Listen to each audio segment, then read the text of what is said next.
कल जब मैंने पहली क्लास लिया था रोम्बस की, आप लोगों के लिए मैंने पूरा थ्योरी उसमें कराया था और उसके बाद हमने रोम्बस की क्लास क्वेश्चन स्टार्ट किया था और काफ़ी आपको मज़ा भी आया होगा।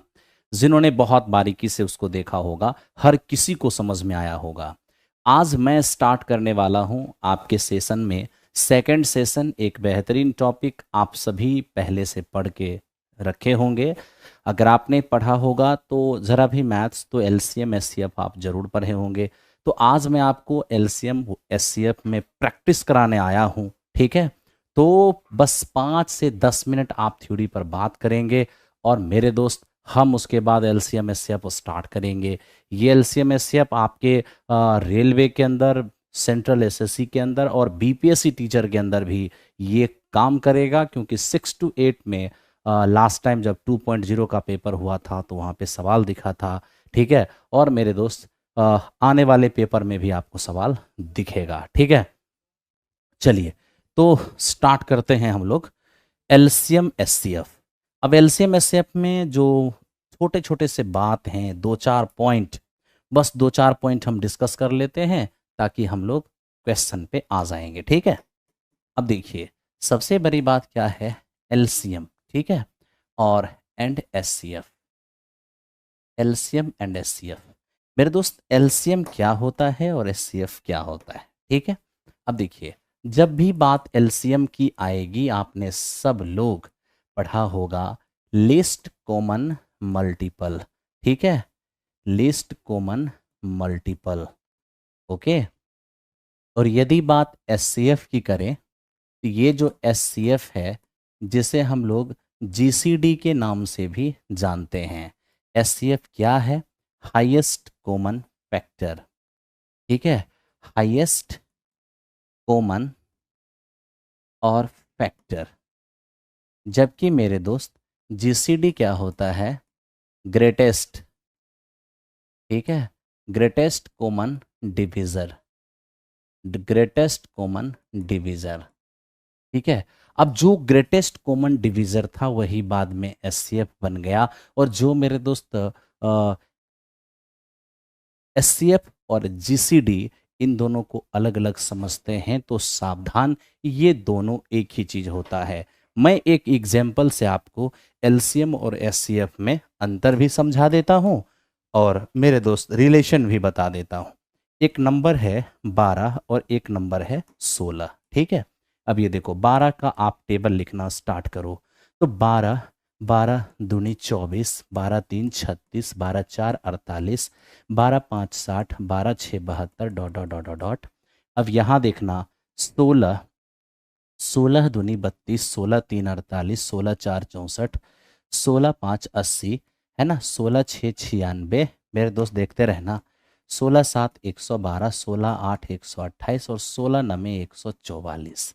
इसी तरह से मेरे दोस्त 12 बढ़ते रहेगा, 12 7 84 होगा, 12 8 96 होगा, डॉट डॉट डॉट आपको 144 भी नजर आएगा, ठीक है। तो मैं आपको ये कहना चाहता हूं कि किसी भी नंबर के इनफाइनाइट, किसी भी नंबर के साउंड ठीक है, ठीक है, चलो थैंक यू। मेरे दोस्त किसी भी नंबर के इनफाइनाइट मल्टीपल होते हैं, ठीक है। बचपन में आपने जिसे पहाड़ा पढ़ा होगा, मैं 12 का मल्टीपल लिख दिया और 16 का मल्टीपल लिख दिया। अब मैं आपके सामने कॉमन मल्टीपल लिख रहा हूं, ध्यान से देखना। अब ये देखो मेरे दोस्त, दोनों में कॉमन क्या है, तो दोनों में पहली बार कॉमन आपको 48 दिख रहा है, उसके बाद आपको 96 दिख रहा है, उसके बाद आपको मेरे दोस्त 144 दिख रहा है। यानी दोनों में कॉमन 48, 96, 144 इसी तरह से दिख रहा है, ठीक है मेरे दोस्त। अब ये देखो जब आपने दो नंबर का मल्टीपल लिखना स्टार्ट किया तो जो मल्टीपल पहली बार दोनों में कॉमन था यही है लिस्ट कॉमन मल्टीपल। सबसे छोटी उभयनिष्ठ, क्या उभयनिष्ठ संग, गुणक कह सकते हो, मल्टीपल कह सकते हो। तो यही हमारा लिस्ट कॉमन मल्टीपल है, इसी को हम एलसीएम कहते हैं, ठीक है मेरे दोस्त।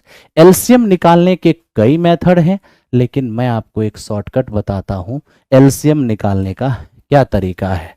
जब भी आप एलसीएम फाइंड करते हैं तो आप सबसे बड़े नंबर को एलसीएम मान लीजिए, ठीक है। अब आप कंपेयर कर लीजिए किससे, बस आपको ये करना है कि आपने बड़े नंबर को एलसीएम माना है ना, तो जितने भी नंबर दिए हुए हैं आपको बस देखना है कि उससे ये डिविजिबल है कि नहीं। अब देखिए 16 से तो डिविजिबल है ही, लेकिन 12 से 16 डिविजिबल नहीं है, तो क्या करना होगा, डिविजिबल होने लायक बनाना पड़ेगा, ठीक है। तो इसके लिए आप 12 का फैक्टर तोड़िए, तो देखिए ये 3 4 12, तो आप देखेंगे कि 16 के अंदर 4 है, क्योंकि 16 4 गुने 4 होता है, तो 16 के प्राइम फैक्टर में 4 अवेलेबल है, लेकिन 16 के प्राइम फैक्टर में 3 नहीं है। तो जो नहीं है इसके पास, आप उसको ले आइए और उससे गुना कर दीजिए, ठीक है। और अब आप देख लीजिए 16 में 4 भी है और 12 के पास एक 3 एक्स्ट्रा था, जो इसको दे दीजिए। अब ये भी 12 से कटने लगेगा, यानी आपका एलसीएम क्या हो गया, 48 हो गया। तो मेरे दोस्त आपने एलसीएम निकालने की तरीके पहले भी देखा होगा, पहले भी फाइंड किया होगा, बाकी मैं आगे सवाल जब सॉल्व करूंगा तो आपको समझ में आएगा। क्योंकि ये एक मैराथन क्लास है और मेरे दोस्त यहाँ पर मैं जल्द से जल्द आपको पूरा का पूरा टॉपिक रिविजन कराने के मोड में हूं, ठीक है। अब ये देखो, ये तो हो गया हमारा एलसीएम कि एलसीएम क्या होता है। अब मेरे दोस्त मैं आपके सामने एचसीएफ की बात करता हूं, एचसीएफ, ठीक है भाई, एलसीएम और ये हमारा क्या है, एचसीएफ। अब ये देखिए सॉरी, अब एचसीएफ का एग्जाम्पल लेते हैं, वही एग्जाम्पल फिर से, एक नंबर हमारा 12 है और एक नंबर हमारा 16 है, ठीक है मेरे दोस्त। देखो, जहां एलसीएम मल्टीपल से बनता है वहीं एचसीएफ फैक्टर से बनता है। फैक्टर, तो आज आपको फैक्टर ब्रेक करना होगा। फैक्टर ब्रेक करने का मतलब ये हुआ कि मेरे दोस्त 12 किससे किससे कटता है, 12 1 से कटता है, 12 में 2 से भाग लगेगा, 3 से लगेगा, 4 से लगेगा, 6 से लगेगा और 12 से लगेगा। 16 में किससे भाग लगेगा, 1 से, 2 से, 4 से, 8 से और खुद 16 से, ठीक है। तो हम यहां मेरे दोस्त इसको क्या बोलते हैं, फैक्टर। जैसे देखो 12 जिससे विभाजित होगा वो 12 का फैक्टर है, और 12 जिसको विभाजित करेगा वो 12 का मल्टीपल है। जैसे मैं अगर किसी को विभाजित करूंगा तो वो मेरा मल्टीपल होगा, ठीक है, और मैं जिससे विभाजित हो जाऊंगा वो मेरा फैक्टर होगा। तो 12 को विभाजित करने वाली ये सभी संख्याएं हैं और 16 को विभाजित करने वाली ये सभी संख्याएं हैं, यानी 12 के लिए ये सभी फैक्टर होंगे और 16 के लिए भी ये सभी फैक्टर होंगे, ठीक है। अब आपको कॉमन फैक्टर का मेरे दोस्त यहां पर जांच करना है कि कॉमन फैक्टर इसमें कौन कौन है। तो आप ये देखेंगे कि कॉमन फैक्टर आपको दोनों में 1 नजर आएगा, दोनों में 2 नजर आएगा, दोनों में 4 नजर आ रहा है, ठीक है, और तो कुछ भी नजर नहीं आ रहा है, नहीं। तो यहां पर दोनों का कॉमन फैक्टर हमें मेरे दोस्त मैक्सिमम जो दिख रहा है, हाईएस्ट कॉमन फैक्टर, वो 4 दिख रहा है, ठीक है। तो कॉमन फैक्टर में जो हाईएस्ट होंगे वही एचसीएफ होगा। तो ये ही मेरे दोस्त हमारा क्या हो जाएगा, एचसीएफ हो जाएगा, ठीक है। चलो बहुत बढ़िया, तो ये आपने मेरे दोस्त काम किया है। अब मैं एक एग्जांपल से और इसे दिखाना चाहता हूं ताकि आपको समझ में आने लग जाए, ठीक है। आइए, अब आप ये देखिए कि हमारे पास मेरे दोस्त नंबर क्या था, 12 था, और नंबर हमारे पास क्या था, 16 था, ठीक है। आपने क्या किया, इन दोनों के लिए आप एचसीएफ निकाले, तो आपने देखा कि इनका जो एचसीएफ आया है वो 4 आया है, ठीक है। फिर आपने देखा कि इन दोनों का जब हमने एलसीएम निकाला तो मेरे दोस्त एलसीएम आ गया 48। जानते हो दोस्त, ये एचसीएफ वो नंबर है जो दी गई संख्या को भी विभाजित करेगा, यानी एचसीएफ ना नंबर को भी डिवाइड करेगा और एचसीएफ एलसीएम को भी डिवाइड करेगा। इसका मतलब ये हो गया कि एचसीएफ जो है ना वो एलसीएम का फैक्टर हो गया, एचसीएफ, ठीक है। एचसीएफ एलसीएम को डिवाइड करती है, ठीक है, या डायरेक्ट लिखिए एलसीएम, एलसीएम एचसीएफ से डिविजिबल होती है, डिविजिबल होती है, ठीक है। इसीलिए हम ये कह सकते हैं कि एलसीएम का, या यूं इसीलिए एचसीएफ एलसीएम का, एचसीएफ एलसीएम का फैक्टर होगा, ठीक है, तो ये दिमाग में रखना कि एचसीएफ दी गई नंबर को भी डिवाइड करेगी और एलसीएम को भी डिवाइड करेगी। हमेशा एलसीएम एचसीएफ से डिवाइड होगा। एक और चीज यहीं पर देख लो, जो तुम्हारा नंबर दिया हुआ है, यानी तुमने जिसका एचसीएफ निकाला और एलसीएम निकाला, आप उसे मल्टीप्लाई कर लो। ठीक है मेरे दोस्त, और साथ ही साथ आप अपने एचसीएफ और एलसीएम को मल्टीप्लाई कर लीजिए, यानी दी गई संख्या को विभाजित कर लीजिए, विभाजित कह रहा हूं, गुना कर लीजिए, और एलसीएम और एचसीएफ को भी मल्टीप्लाई कर लीजिए। ये हमेशा आपस में इक्वल होगा। 192 इधर भी हो जाएगा और 192 इधर भी हो जाएगा। तो यहीं से मेरे दोस्त ये कंसेप्ट बनता है कि ठीक है क्या, कि मेरे दोस्त फर्स्ट नंबर और इनटू सेकेंड नंबर बराबर एलसीएम और इनटू एचसीएफ। ठीक है, ये बहुत छोटी चीज है, लेकिन मेरे दोस्त ये बहुत बड़ी चीज है। जानते हो कैसे? ये बहुत महत्वपूर्ण है, और सबसे बड़ा प्रॉब्लम तब होता है जब हम कंडीशनल क्वेश्चन में इसका यूज करते हैं। ठीक है, अब आपको पता होना चाहिए कि अगर हम एलसीएम यहां से फाइंड करेंगे तो मेरे दोस्त ये ध्यान रखना कि फर्स्ट नंबर और इनटू सेकेंड नंबर, और इधर आके एचसीएफ भाग हो जाएगा। यानी ये ध्यान रखना होगा कि दो नंबर में जब उसके एचसीएफ से भाग देंगे तो क्या आएगा? एलसीएम आएगा। और मेरे मित्र, जब हम एचसीएफ फाइंड करेंगे तो first number into second number और बाई मेरे दोस्त हमारा एलसीएम होगा। यानी नंबर के प्रोडक्ट में एलसीएम से भाग देना है तो एचसीएफ आएगा, और एचसीएफ से भाग देना है तो एलसीएम आएगा। ठीक है मेरे दोस्त, ये तो आपको समझ में आ गया होगा। चलो वेरी गुड। अब आओ मेरे दोस्त, इसके आगे हम बढ़ते हैं और आगे की बात भी आपको समझाते हैं। देखिए, अब आगे की बात क्या है उसको भी थोड़ा देख लो, ताकि सवाल पे आओगे, ताकि आपको मजा आ जाएगा। ठीक है, ध्यान दो मेरे दोस्त, यहां देखना। देखो तो क्या हम करने वाले यहां पर। मैंने ये कहा दोस्त मेरे, एक नंबर है हमारा 48। ठीक है, एक नंबर हमारा 48 है, एक नंबर है हमारा 12। ठीक है, एक नंबर है हमारा 16।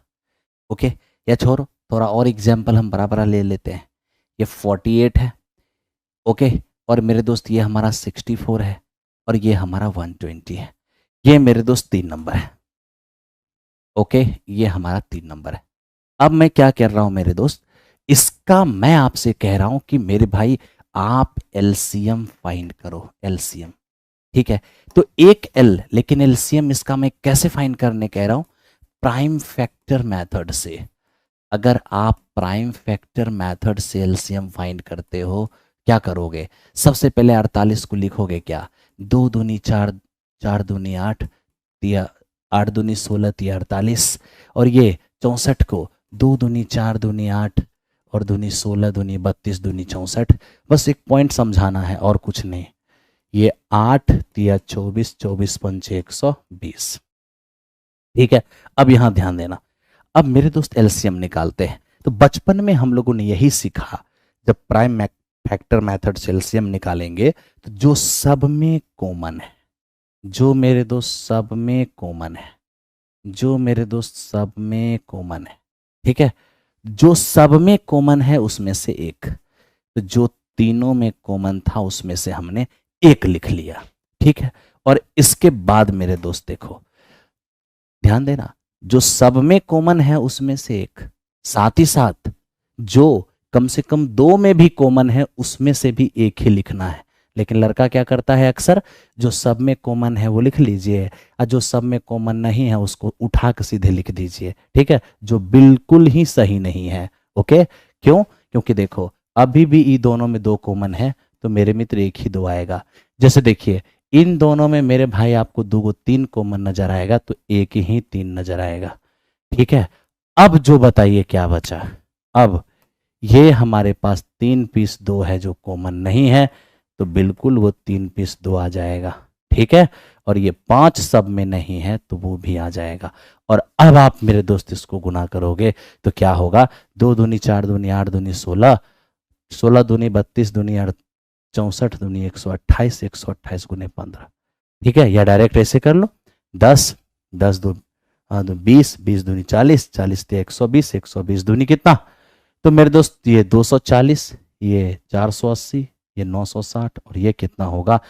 1920। ठीक है, ये 1920। तो आपको मैं बस यही समझाना चाह रहा था कि जो सब में कॉमन है उसमें से एक लिखना है, और जो कम से कम दो में भी कॉमन है उसमें से भी एक ही लिखना है। ठीक है, ओके, क्या ये बात समझ में आया? ओके। अब देखो मेरे दोस्त, बाकी एलसीएम निकालने के तरीके तो मैंने आपको बता ही दिया। क्या कि मेरे दोस्त, सबसे बड़े नंबर को एलसीएम मान लो, 120 को एलसीएम मान लिया। ठीक है, अब ये देखो, एलसीएम वो नंबर होता है जो सबसे कटने वाली छोटी नंबर होती है, सबसे कटने वाली छोटी नंबर होती है। ठीक है, आप कहोगे जी हाँ सर, तो सबसे कटने वाली छोटी नंबर हमारा एलसीएम होता है। ओके भाई, तो हम यहां पर क्या करेंगे, एलसीएम निकालते समय सबसे बड़ी संख्या को एलसीएम मान लिया। अब बारी बारी से कंपेयर कीजिए, 120 से तो ये कट ही जाएगा, ठीक है, लेकिन 16 से जब कंपैरिजन करेंगे, सॉरी 64 से, तो ये क्या है, 8 और गुने 8 64। तो 120 में देखिए क्या है, 8 गुने 15 है, यानी 120 में एक 8 है, जबकि 64 में 2 गो 8 है।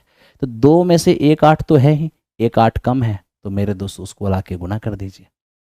ठीक है, अब आप देख लीजिए, एक 8 यहाँ, एक 8 से गुना किए, 64 से तो अब कट ही जाएगा। अब आपको कंपैरिजन करना है किससे, 48 से। 48 16 तिया 48 होता है। तो मेरे दोस्त आप ये देख लीजिए। ठीक है, अब आप अच्छे से देख सकते हैं, कहीं पे गड़बड़ी हुआ क्या?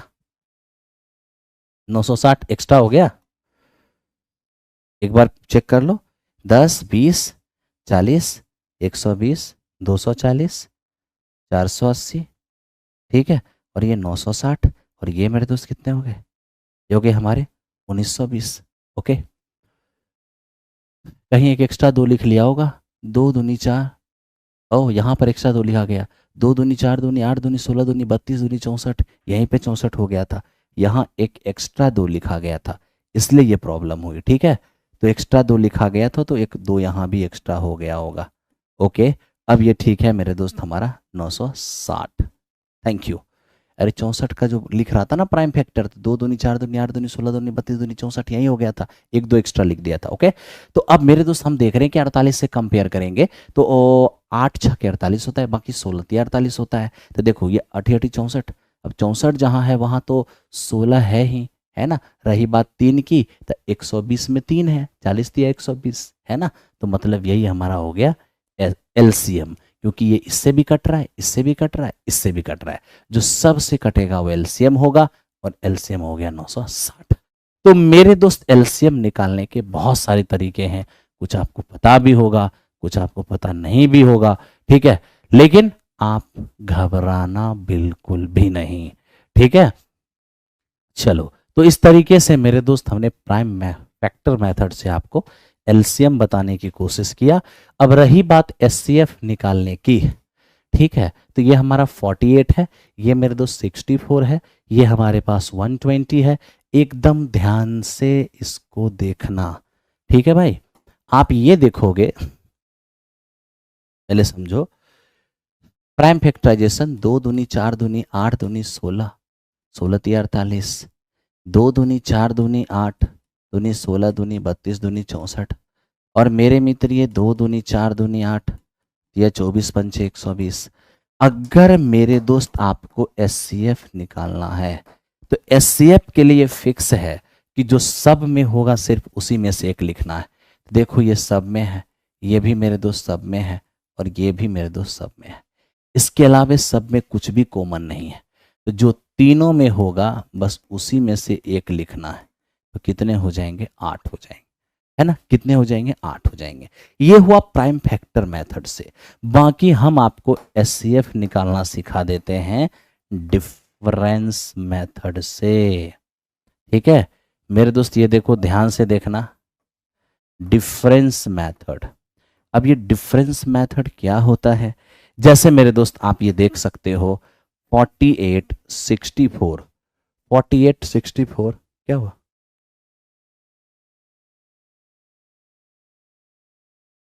48 64, और मेरे दोस्त क्या हो जाएगा, एक हमारा 120।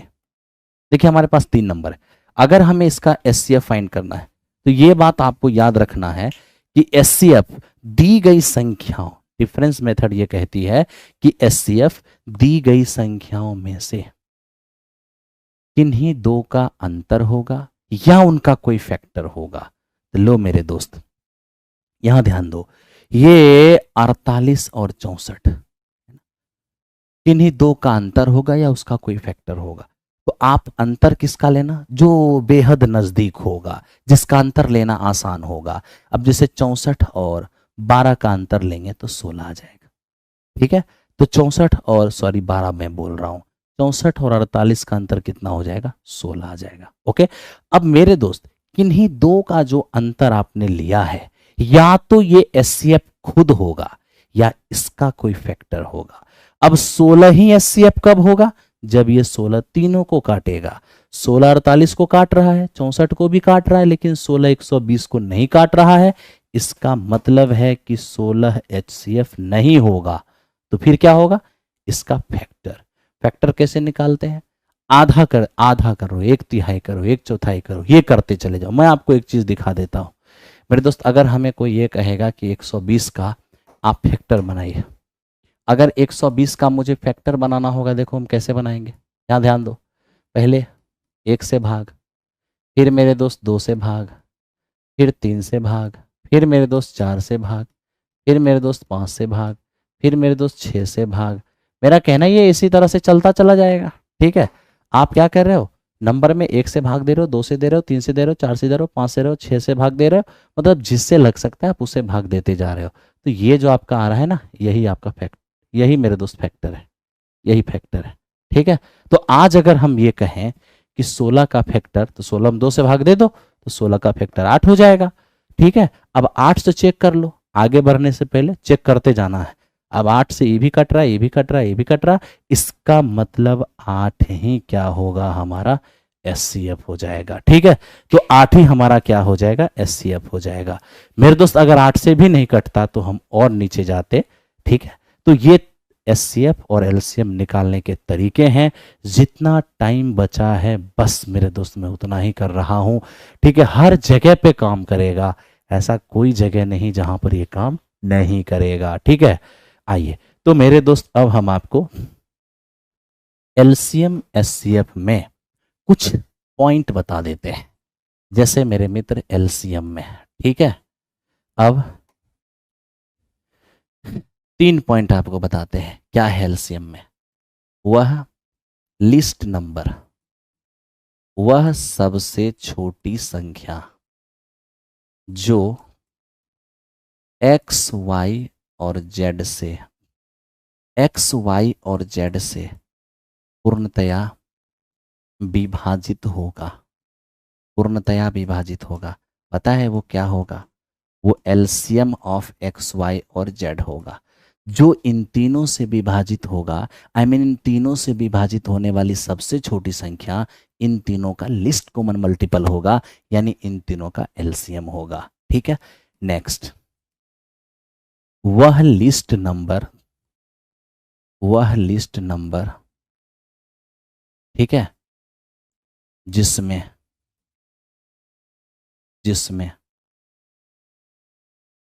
एक्स वाई और जेड से, एक्स वाई और जेड से भाग देने पर प्रत्येक दशा में आर शेष बचता है, आर शेष बचता है। जानते हो मेरे दोस्त, सबसे बड़ा सवाल क्या है, भाग देने से शेष कब बचता है, जब भाग लगने वाली नंबर से ज्यादा रहता है। आज हमारा आंसर क्या होगा, तो आज जो मेरे दोस्त हमारा आंसर होगा एक्स वाई और जेड का एलसीएम। जानते हो एक्स वाई जेड का जो एलसीएम होगा वो एक्स वाई जेड से कटेगा, लेकिन चूंकि मुझे आर रिमाइंडर चाहिए तो कटने वाली से आर ज्यादा होगा, यानी आप एलसीएम निकाल के आर जोड़ दीजिए तो आप उन तीनों से भाग देंगे तो हमेशा आर रिमाइंडर आएगा, यानी आपका यही रिजल्ट होगा। ठीक है, और तीसरा मेरे दोस्त जो इसका थ्योरी है ना, इसका जो पॉइंट है, की पॉइंट, डायरेक्ट डायरेक्ट यहीं से क्वेश्चन आ जाता है पेपर में। वह लिस्ट नंबर यानी वह सबसे छोटी संख्या जिसमें, वह सबसे छोटी संख्या जिसमें एक्स वाई और जेड से, एक्स वाई और जेड से भाग देने पर क्रमशः, क्रमशः रिमाइंडर, क्रमशः रिमाइंडर ए बी और सी बचता है, ए बी और सी बचता है।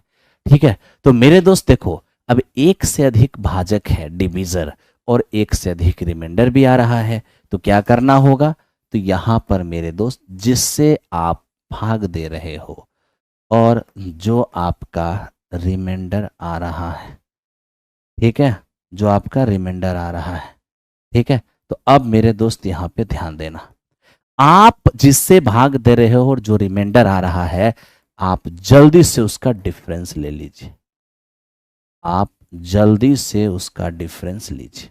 ले लिए डिफरेंस मेरे दोस्त, ये तीनों ही डिफरेंस आपस में इक्वल, अगर ये तीनों डिफरेंस आपस में इक्वल है और मान लीजिए के आ रहा है, तो आपका आंसर क्या होगा, तो मेरे दोस्त यहां पर जो हमारा आंसर होगा, ठीक है, यहां पर जो हमारा आंसर होगा वो कुछ और नहीं, आप जिससे भाग दे रहे हो एक्स वाई और जेड से, उसके एलसीएम से मेरे मित्र के कम हो जाएगा, उसके एलसीएम से के कम हो जाएगा।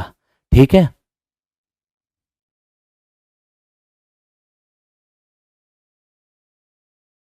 ओके मेरे दोस्त, तो ये बात आपने देख लिया है और इसमें कहीं आपको दिक्कत है नहीं, सवाल जब आएंगे तो आपको समझ में आएगा कि यहां पर हो क्या रहा है। ठीक है, अब इसी तरह से मेरे दोस्त हमारा 3 पॉइंट एससीएफ में है 4 पॉइंट, और मैं बस रिवाइज करा रहा हूं आपको, उसके बाद क्वेश्चन का वार्म अप होगा, फिर आपको बहुत मजा आएगा। ठीक है, अब ध्यान दो मेरे दोस्त, 4 पॉइंट एससीएफ जानते हो, संख्या से जो विभाज्य होगा वो एलसीएम होगा, संख्या को जो विभाजित होगा वो एचसीएफ होगा, जो मुझसे डिविजिबल होगा वो मेरा मल्टीपल होगा, और जो मुझे डिवाइड करेगा वो मेरा क्या होगा। ठीक है, तो मेरे दोस्त अब मैं अपने फैक्टर के बारे में बात कर रहा हूं। ठीक है, अब ध्यान देना, फर्स्ट स्टेटमेंट, फर्स्ट स्टेटमेंट, वह लार्जेस्ट नंबर, वह लार्जेस्ट नंबर जो, ठीक है, वह लार्जेस्ट नंबर जिससे एक्स वाई और जेड पूर्णतया विभाज्य हो, पूर्णतया विभाज्य हो। अब देखो मेरे दोस्त, एक्स वाई जेड से विभाजित होने वाली जो नंबर होता वो इसका एलसीएम होता, लेकिन वो नंबर जो इसे विभाजित कर देगा, है ना, एक्स वाई जेड से जो कटेगा वो इसका एलसीएम, लेकिन जिससे ये तीनों कटेगा ना, वो इन तीनों का क्या, highest common factor, greatest common divisor, यानी हमारा आंसर होगा एचसीएफ ऑफ एक्स वाई और जेड, यानी वो नंबर जो एक्स वाई जेड को पूरा पूरा काटेगा वो इन तीनों का एचसीएफ होगा। हाँ या ना, आपको हो गया।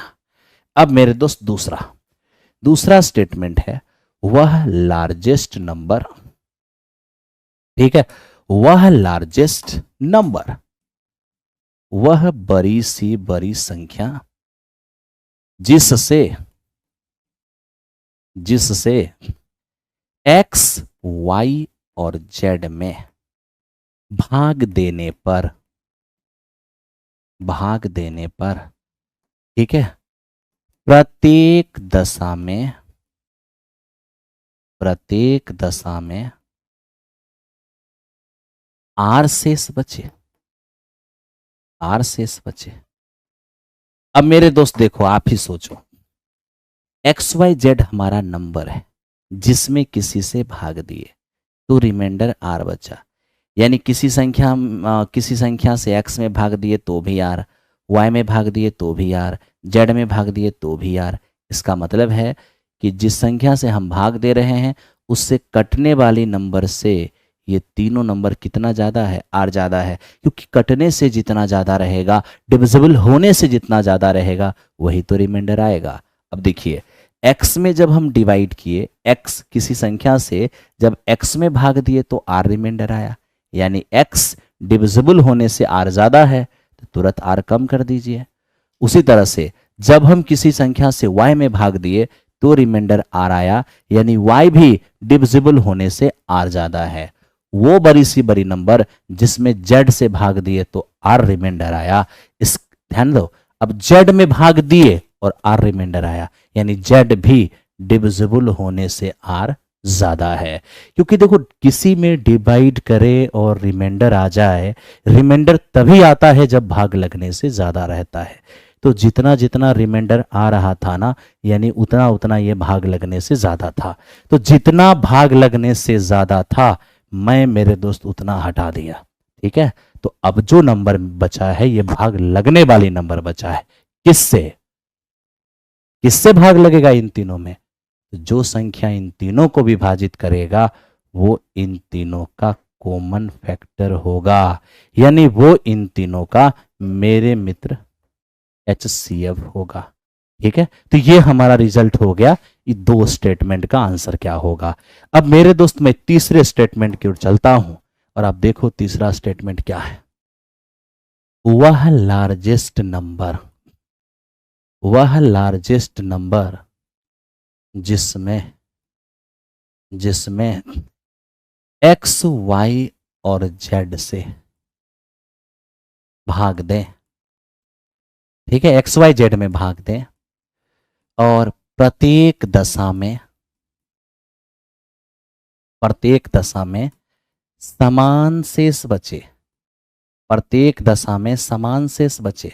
अब देखो मेरे दोस्त, वह बड़ी सी बड़ी नंबर जिससे x, y, z में भाग दिए तो प्रत्येक दशा में r रिमाइंडर बचा, यानी कि इच केस में जो रिमाइंडर बचा है r r r, यहां भी रिमाइंडर सेम ही बच रहा है, लेकिन क्या बच रहा है वो दिया हुआ है। लेकिन यहां देखिए, वो बड़ी सी बड़ी नंबर जिससे x, y, z में भाग दें तो प्रत्येक दशा में समान शेष बचे, लेकिन क्या बचे ये नहीं दिया हुआ है। तो अब क्या होगा? तो वैसी स्थिति में ये जो आपका x, y, z जो तीन नंबर है, आपको करना कुछ नहीं है, दो दो का अंतर लेना है। क्या मेरे दोस्त? दो दो का अंतर। ये मॉड क्यों लगा रहा हूं? ताकि आपको पॉजिटिव डिफरेंस लिखना है। ठीक है, तो एक्स वाई का अंतर,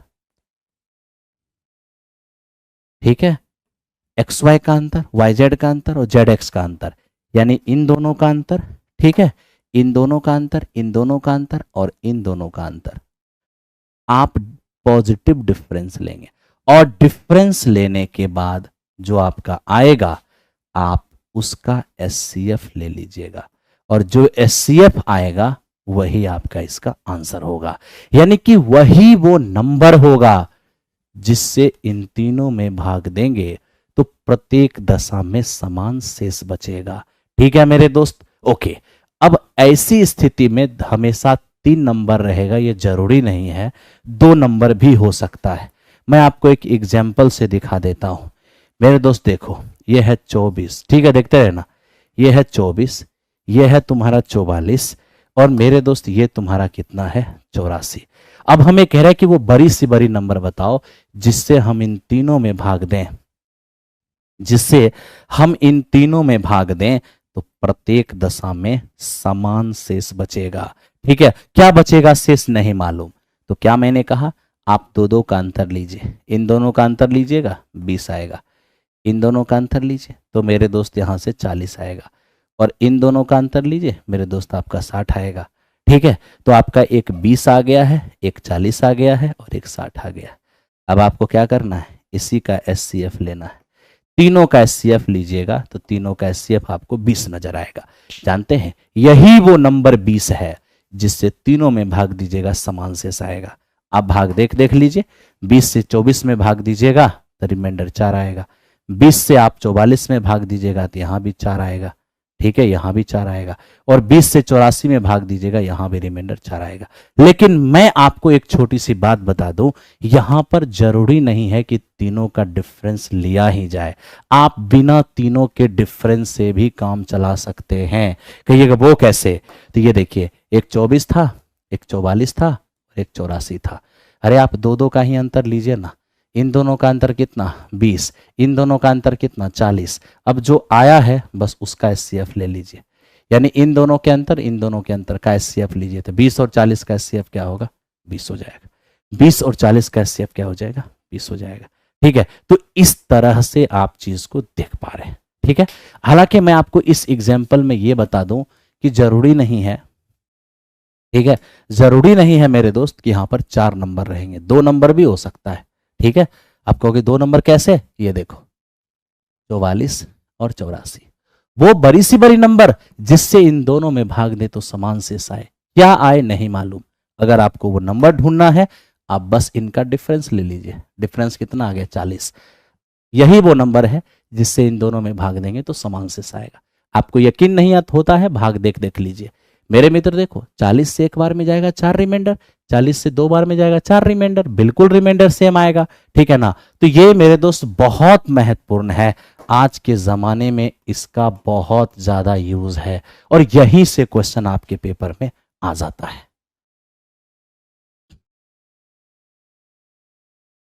हम बता देंगे मेरे दोस्त, एकता सिंह, हम आपको रिवीजन ही करा रहे हैं, आप कंफ्यूज मत होइए। ठीक है, चलिए यहां तक हो गया। अब लास्ट पॉइंट आपको बताते हैं एससीएफ का, और फिर हम क्वेश्चन की ओर आ जाएंगे। ठीक है, आइए।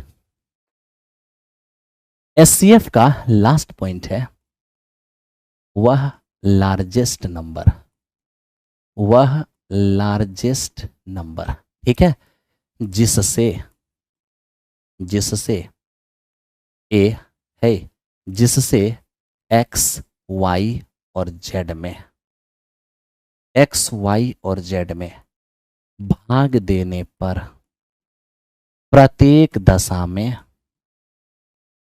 प्रत्येक दशा में, सॉरी, भाग देने पर शेषफल क्रमशः, उबला तो बता दिए हैं, शेषफल क्रमशः ए बी और सी बचता है। अब मेरे मित्र ध्यान देना, वो बड़ी सी बड़ी नंबर जिससे एक्स वाई जेड में भाग दें तो प्रत्येक तो मेरे दोस्त शेष क्रमशः ए बी और सी बचता है। यानी जब हम एक्स में भाग दें तो रिमाइंडर ए बचता है, जब वाई में भाग दें तो रिमाइंडर बी बचता है, और जब हम जेड में भाग दें तो रिमाइंडर सी बचता है। क्या मतलब हुआ?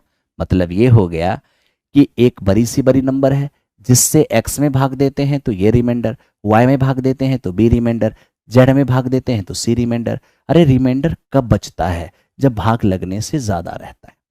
तो एक्स में भाग दिए हैं और ए रिमाइंडर आया है, इसका मतलब है कि जिस संख्या से हम एक्स में भाग दे रहे हैं, एक्स भाग लगने से ए ज्यादा है, इसलिए रिमाइंडर ए आ रहा है।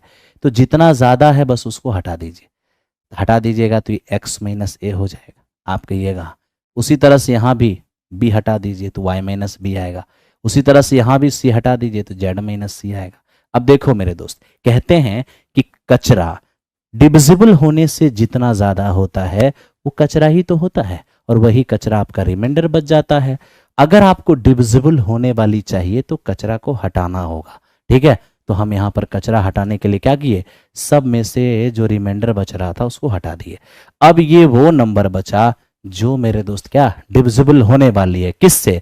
जिससे हम एक्स वाई जेड में भाग दे रहे हैं, है ना? यानी वो बड़ी सी बड़ी नंबर जिससे एक्स वाई जेड में भाग दे तो ये रिमाइंडर आएगा, वो नंबर कुछ और नहीं, अब इन तीनों का एचसीएफ होगा। क्यों? क्योंकि हम भाग दे रहे थे जिससे, तो ये रिमाइंडर आ रहा था, रिमाइंडर हटा दिए और भाग लगने वाली नंबर है, किससे?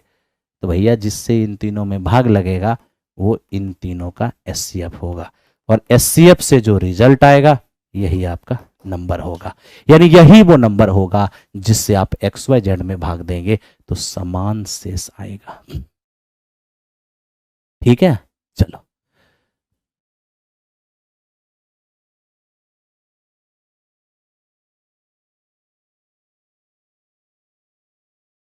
आइए अब सीधे सीधे हम सवाल पे आते हैं। आज जो हम एलसीएम एचसीएफ का सवाल करा रहे हैं, आप ध्यान से उसको देख तो लीजिए।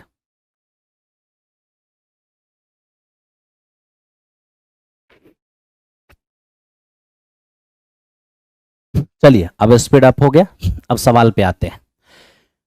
दो संख्या 3:4 के अनुपात में है, उसके मासा और लासा का गुणनफल 2028 है।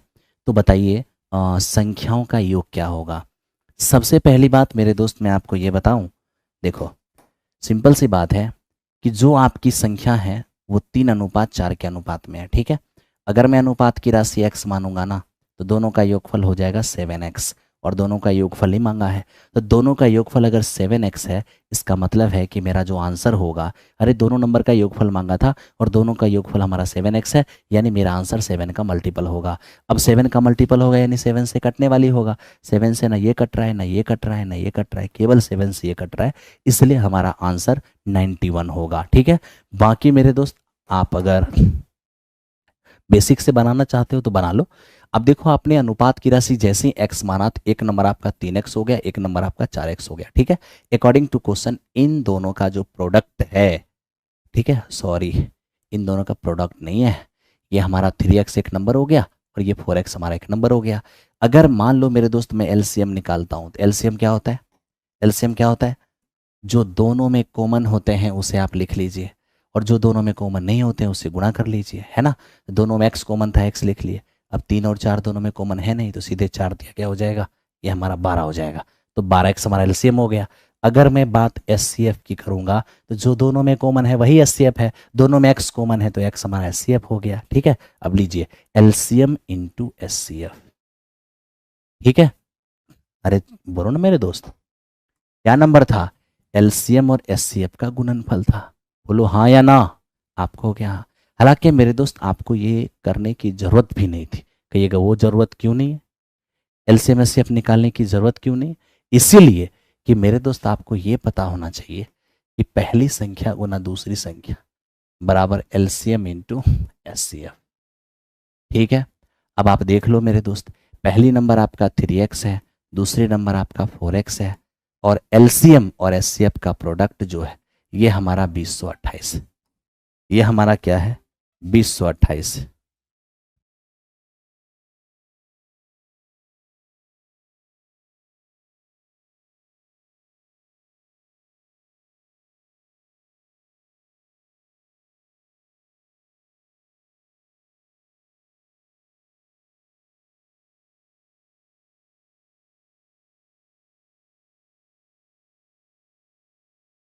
ध्यान दो, तो ये 12 बच गया मेरे दोस्त, कितना यहाँ पर 8, 82, 12×6 = 72 और 12×9 = 108, यानी एक्स स्क्वायर का वैल्यू हमारा 169 है, एक्स का वैल्यू हमारा 13 होगा। अब एक्स का वैल्यू जैसे ही हमारे पास 13 आ गया, दोनों का योगफल चाहिए, तो दोनों का योगफल देख लो, ये 7x होगा। अब 7 इंटू एक्स का मान 13 कितना हो जाएगा 91। तो मेरे दोस्त मैंने आपको बेसिक से भी बता दिया, एप्टीट्यूड से भी करा दिया, कहीं कोई दिक्कत नहीं होगा। अरे एमडी आर्यन तुमने रिमाइंडर थ्योरम लिख दिया है, तो मतलब समझो कि वो क्लास हो जाएगा, है ना। परेशान होने से थोड़ी ना होगा, आप पेशेंस रखिए, सब हो जाएगा, ठीक है, और काम करने दीजिए, ओके। अब ये बताइए, पेपर का जब 1 महीने पहले अगर कुछ भी काम होगा, ठीक है, तो एक तरीके से होगा ना, कि आप हड़बड़ा जाएंगे तो वैसे थोड़ी ना होगा। अब आपकी इच्छा अनुसार अब कि हम इस क्लास को अभी बंद कर दें, आप ये चाहते हैं दिन भर क्लास लिए, आपको 6 घंटा पढ़ाएं, ठीक है, और उसके बावजूद भी आप यहाँ डिस्टर्ब करने आ रहे हैं, अच्छी बात नहीं है। सबका अपना एक टाइम टेबल है, और उसी के हिसाब से क्लास होता है, और उसी के हिसाब से क्लास होगा। जिसको जिस वक्त टाइम दिए हैं उसको उसी वक्त क्लास कराएंगे, ठीक है। चलिए आइए मेरे दोस्त, दो संख्या के एलसीएम एचसीएफ का प्रोडक्ट हमें 24 दिया है।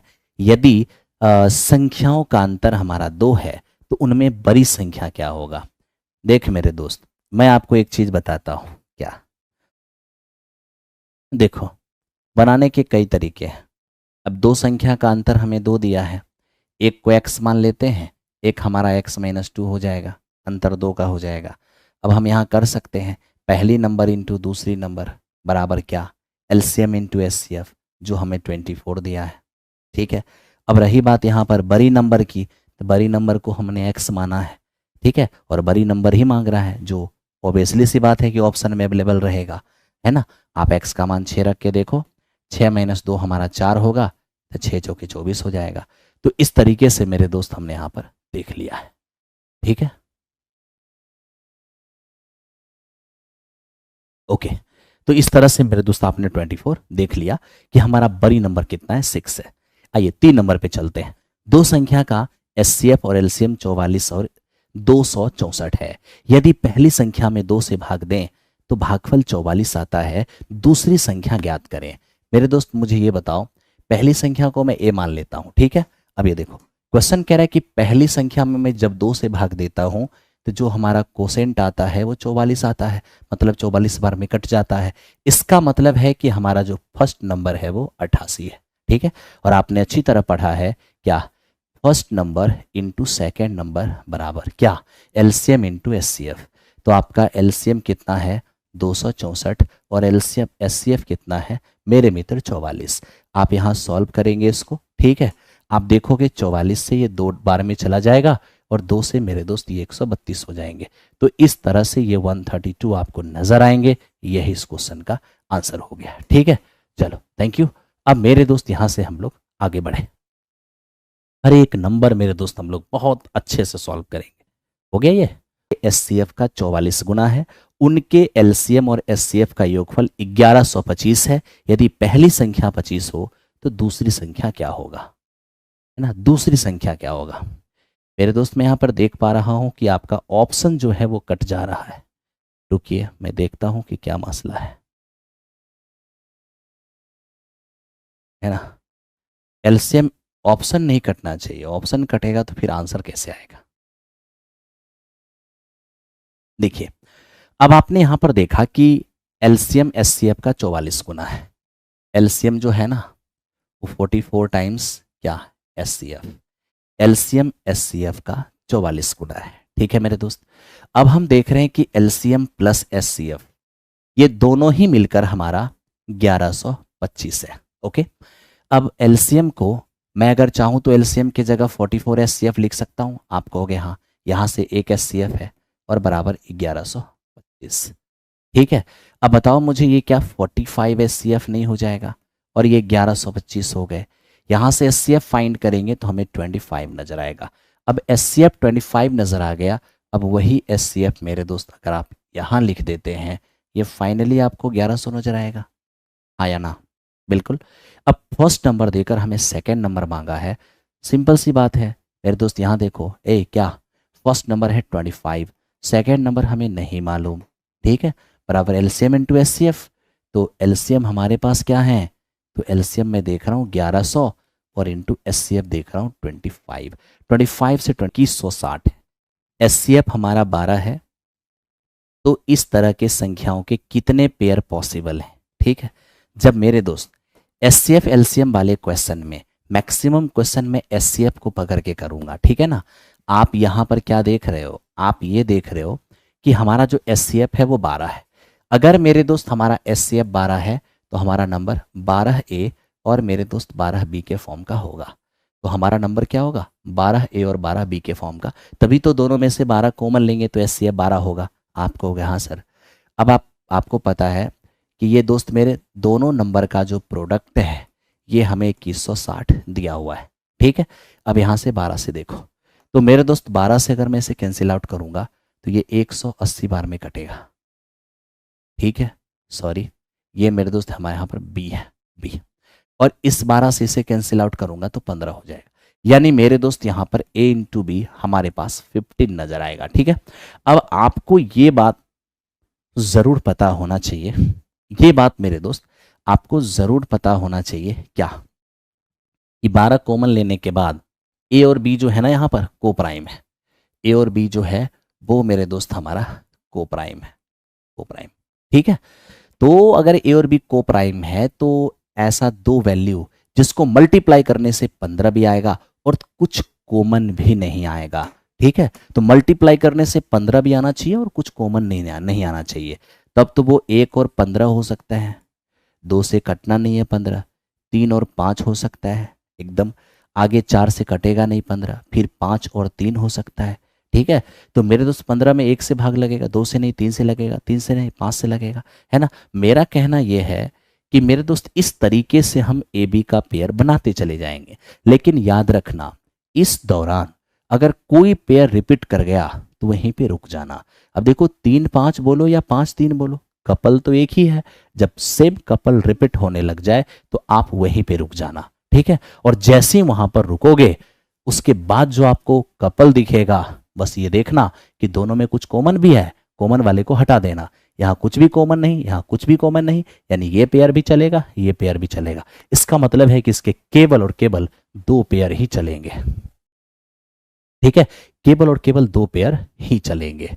ओके, चलो क्वेश्चन नंबर नेक्स्ट। यहां देखो 6 नंबर क्वेश्चन है। क्या है अपना 6 नंबर? दो संख्याओं का योगफल 36 है, उनका एचसीएफ और एलसीएम 3 और 105 है, उनके व्युत्क्रमों का योगफल क्या होगा, नंबर के इनवर्स का प्रोडक्ट क्या होगा। मैं आपको एक चीज बता देता हूं क्या मेरे दोस्त, अगर मैं 2 नंबर को ए और बी मान रहा हूं, ए और बी, तो याद रखना 2 नंबर का जो प्रोडक्ट होता है, 2 नंबर का जो गुणनफल होता है वो उसके एलसीएम और एचसीएफ के गुणनफल के बराबर होता है। मैंने यहाँ पर 2 नंबर को ए और बी माना है, तो दोनों संख्या का प्रोडक्ट एलसीएम और एचसीएफ के प्रोडक्ट के बराबर होगा। ये तो आपको पता ही है, कंसेप्ट मैंने बताया है। ठीक है, और मेरे दोस्त क्या दोनों का योगफल भी हमें मालूम है कितना, 36। क्या मांगा है हमसे, हमें कहा कि दोनों के इनवर्स का सम क्या होगा। अब देखो ए का इनवर्स 1/a होगा, बी का इनवर्स 1/b होगा, ठीक है ना। ए का इनवर्स 1/a, बी का इनवर्स 1/b, और दोनों के जो सम हैं वो कितने मेरे दोस्त, तो दोनों के सम हमारे पास पूछ रहा है, दिया थोड़ी ना है। तो ठीक है, एलसीएम ले लो। जैसे ही आप एलसीएम लोगे तो ये आपका ए बी होगा, यहाँ पर मेरे दोस्त आपके बी आएंगे और यहाँ पर ये ए आ जाएंगे। ठीक है, अब आप खुद देख लो, ए प्लस बी क्या मालूम नहीं है, आप कहोगे जी मालूम है। फिर मैं पूछूंगा क्या ए इंटू बी मालूम नहीं है, बिल्कुल मालूम है, 105 × 3 क्या हो जाएगा यहाँ से, ये मेरे दोस्त हमारा 12 हो जाएगा, 3 से फिर कटेगा तो ऊपर 4 हो जाएगा, नीचे 35 हो जाएगा। यानी इस क्वेश्चन का आंसर आपका ऑप्शन नंबर सी होगा।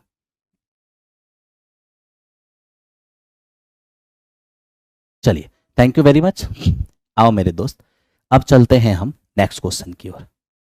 7 नंबर क्वेश्चन देखो, कह रहा है कि 3 अलग अलग संख्याओं का एलसीएम है 120, तो इनमें से कौन एचसीएफ नहीं हो सकता। मैंने आपको बड़ी प्यार से समझाया था कि मेरे मित्र, अगर हमने यहाँ पे मान लो कि 2 ही नंबर लिया है, 12 और 16, समझो मेरी बात। अगर आज मैं इन दोनों का आपसे एचसीएफ मांग लूंगा, आप कहोगे सर 4। अगर मैं आपसे इनका एलसीएम मांग लूंगा, आप कहोगे सर 48। मेरे दोस्त जानते हो एचसीएफ जो होता है ना, वो ऑलवेज एलसीएम को डिवाइड करता है, यानी एचसीएफ से एलसीएम डिविजिबल होता है, डिविजिबल होता है। ठीक है, जानते हो किसी नंबर का एचसीएफ वही होगा जो उसे डिवाइड करेगा, जो डिवाइड नहीं करेगा वो उसका एचसीएफ नहीं होगा, मासा नहीं होगा। आज 120 का मासा वही होगा जो 120 को डिवाइड करेगा। तो 120 को 8 डिवाइड कर रहा है, 12 भी कर रहा है, 24 भी कर रहा है, तब तो ये तीनों के तीनों इसका एचसीएफ हो सकता है। इसका एचसीएफ कहने का मतलब जिन 3 नंबर का ये एलसीएम है उसका एचसीएफ ये तीनों हो सकता है, लेकिन ये 35 नहीं हो सकता है। क्यों? क्योंकि 35 120 को नहीं काट रहा है।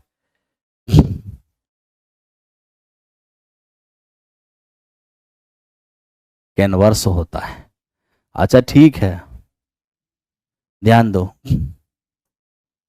बोर्ड पे देखो, छोड़ो ना इनवर्स, रेसिप्रोकल होता है। और कुछ बोलना है? नहीं ना, तो रेसिप्रोकल ना बोल के वहां पर इनवर्स निकल गया। चलो अब ध्यान दो, क्या बात करते हो। अगर रेसिप्रोकल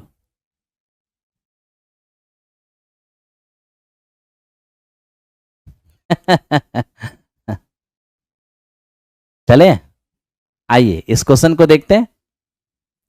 3 घंटियां एक साथ बजना प्रारंभ करती है, वे क्रमशः 0.25, 0.1 एंड 0.125 सेकेंड के बाद बजती है। तो कितने समय के बाद वे तीनों घंटियां पुनः एक साथ बजेगी? ठीक है, कितने समय के बाद ये तीनों घंटियां पुनः एक साथ बजेगी?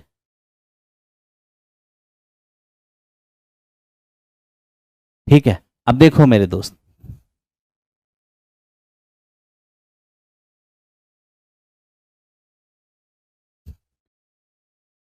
अब देखो मेरे दोस्त, एक नंबर हमारे पास क्या है, एकदम ध्यान से देखना। एक नंबर हमारे पास 0.25 है।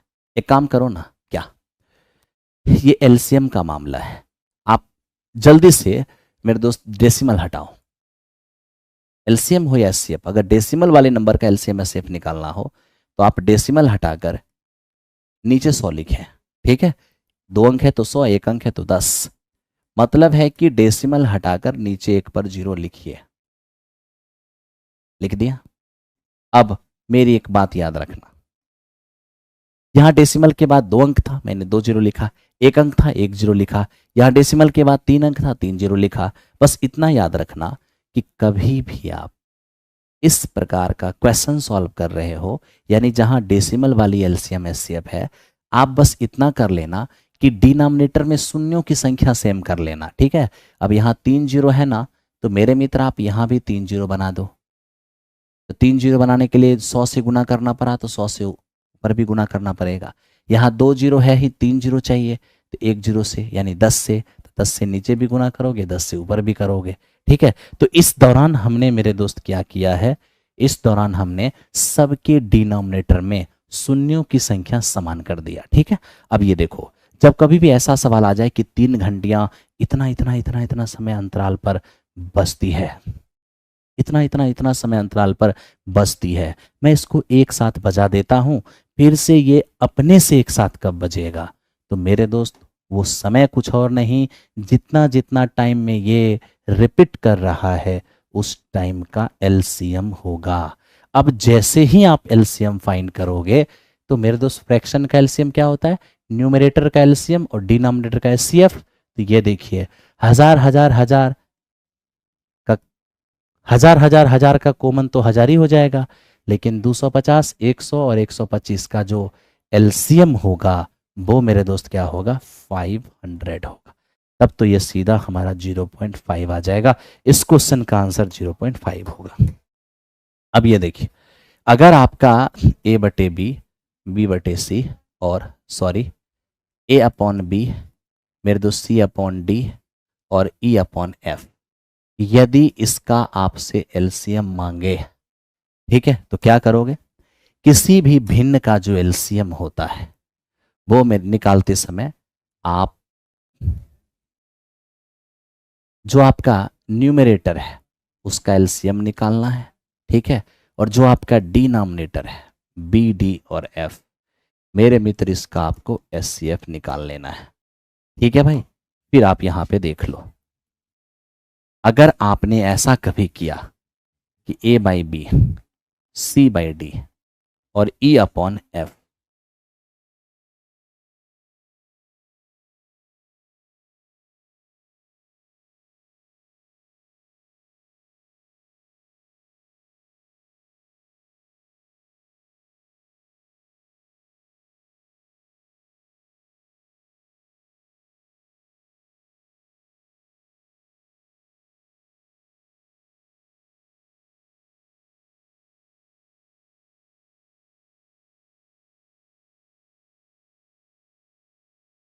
ठीक है, आओ मेरे दोस्त,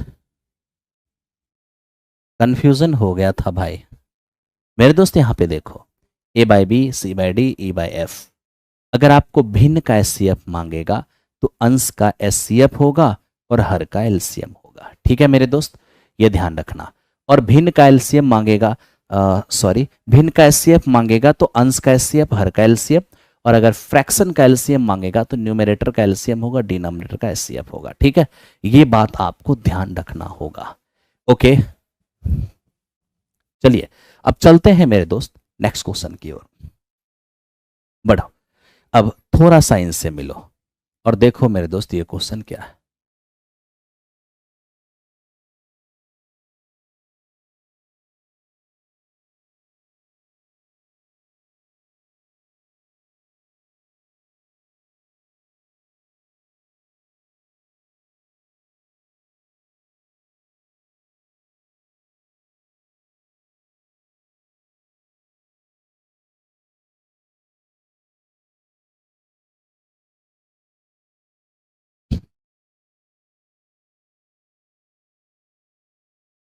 देखिए, देखिए, क्या देखिए, ये तो कटिए गया, गया। एलसीएम एचसीएफ जो है ना ऑप्शन एस पढ़ाने वाला चीज़ है, ऑप्शन ए नहीं है, कैसे पढ़ाएंगे। रुकिए, एगो पुराना पुराना इसका होगा स्लाइड। ओह,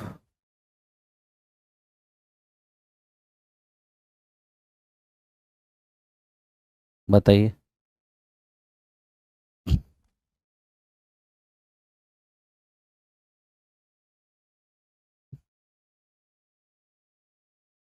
आप मेरे दोस्त ध्यान दो, देखो ये क्या कहता है, छात्रों की अधिकतम संख्या क्या होगी जिनके बीच 1001 कलम और 900, सॉरी मेरे दोस्त, 910 है।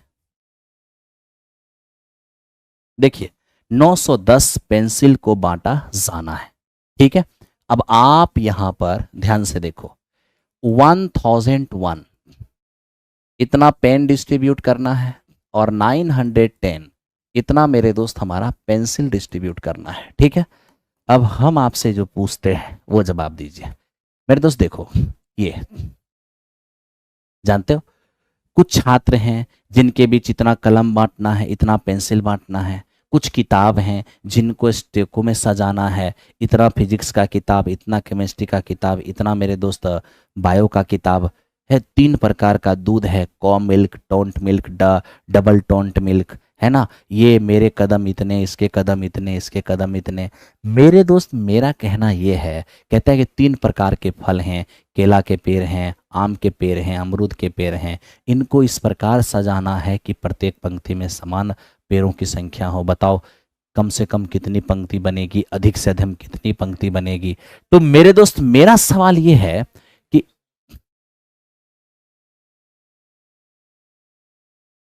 मेरे दोस्त थोड़ा सा वेट कर लो, थोड़ी सी मेरे दोस्त यहाँ पे फॉन्ट ज़्यादा हो गया है जिसकी वजह से इसका ऑप्शन कट जा रहा है।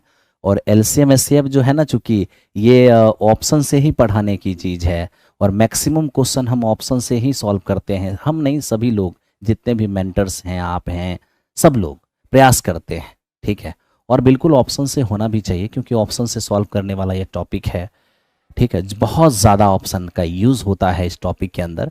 और मेरे दोस्त आप लोग जितने भी लाइव हो, जिस भी बैच में पढ़ते हो, मैं आपसे बस ये कहता हूँ कि आप काम करो। हजारों छात्रों, हजारों नहीं मैं लाखों कह दूं तो भी मेरे दोस्त कम पड़ जाएगा। आज के टाइम पर पिछले 24 साल से हिंदुस्तान के ऐसा कोई भी रेलवे स्टेशन नहीं जहां पर प्लेटफॉर्म का प्रोडक्ट नहीं है ना। तो इसीलिए मेरे दोस्त पूरे हिंदुस्तान में सबसे पुराना और सबसे विश्वसनीय अगर कोई संस्थान है तो वो मेरे दोस्त प्लेटफॉर्म है, ठीक है। इसलिए आप लोग प्लेटफॉर्म बाय नवीन कुमार सिंह के साथ जुड़ करके आप अपनी तैयारी को अंतिम अंजाम देंगे और हम लोग पूरी तरह से आपका साथ देंगे, कहीं से आपको दिक्कत नहीं होगा।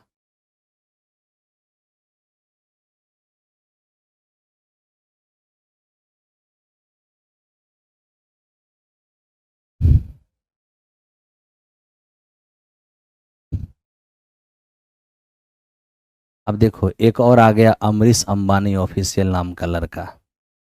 देखो मेरे दोस्त, मैं पूरा दिन टीआरई वाले का क्लास लिया हूँ, पूरा दिन एप्लीकेशन पे क्लास चला है ना।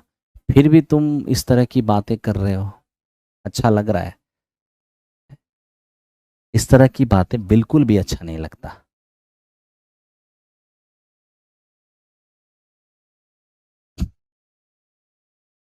चलिए, तो जब तक बनता है मैं कोशिश करता हूं एक सवाल आपको समझाऊं। मेरे दोस्त ध्यान दो, इस प्रकार के जब भी कोई क्वेश्चन रहता है तो आप इस तरह के प्रश्नों में क्वेश्चन को अच्छे से पढ़ो और ये देखना कि किसके मैक्सिमम होने की बात कर रहा है, किसके अधिकतम होने की बात कर रहा है।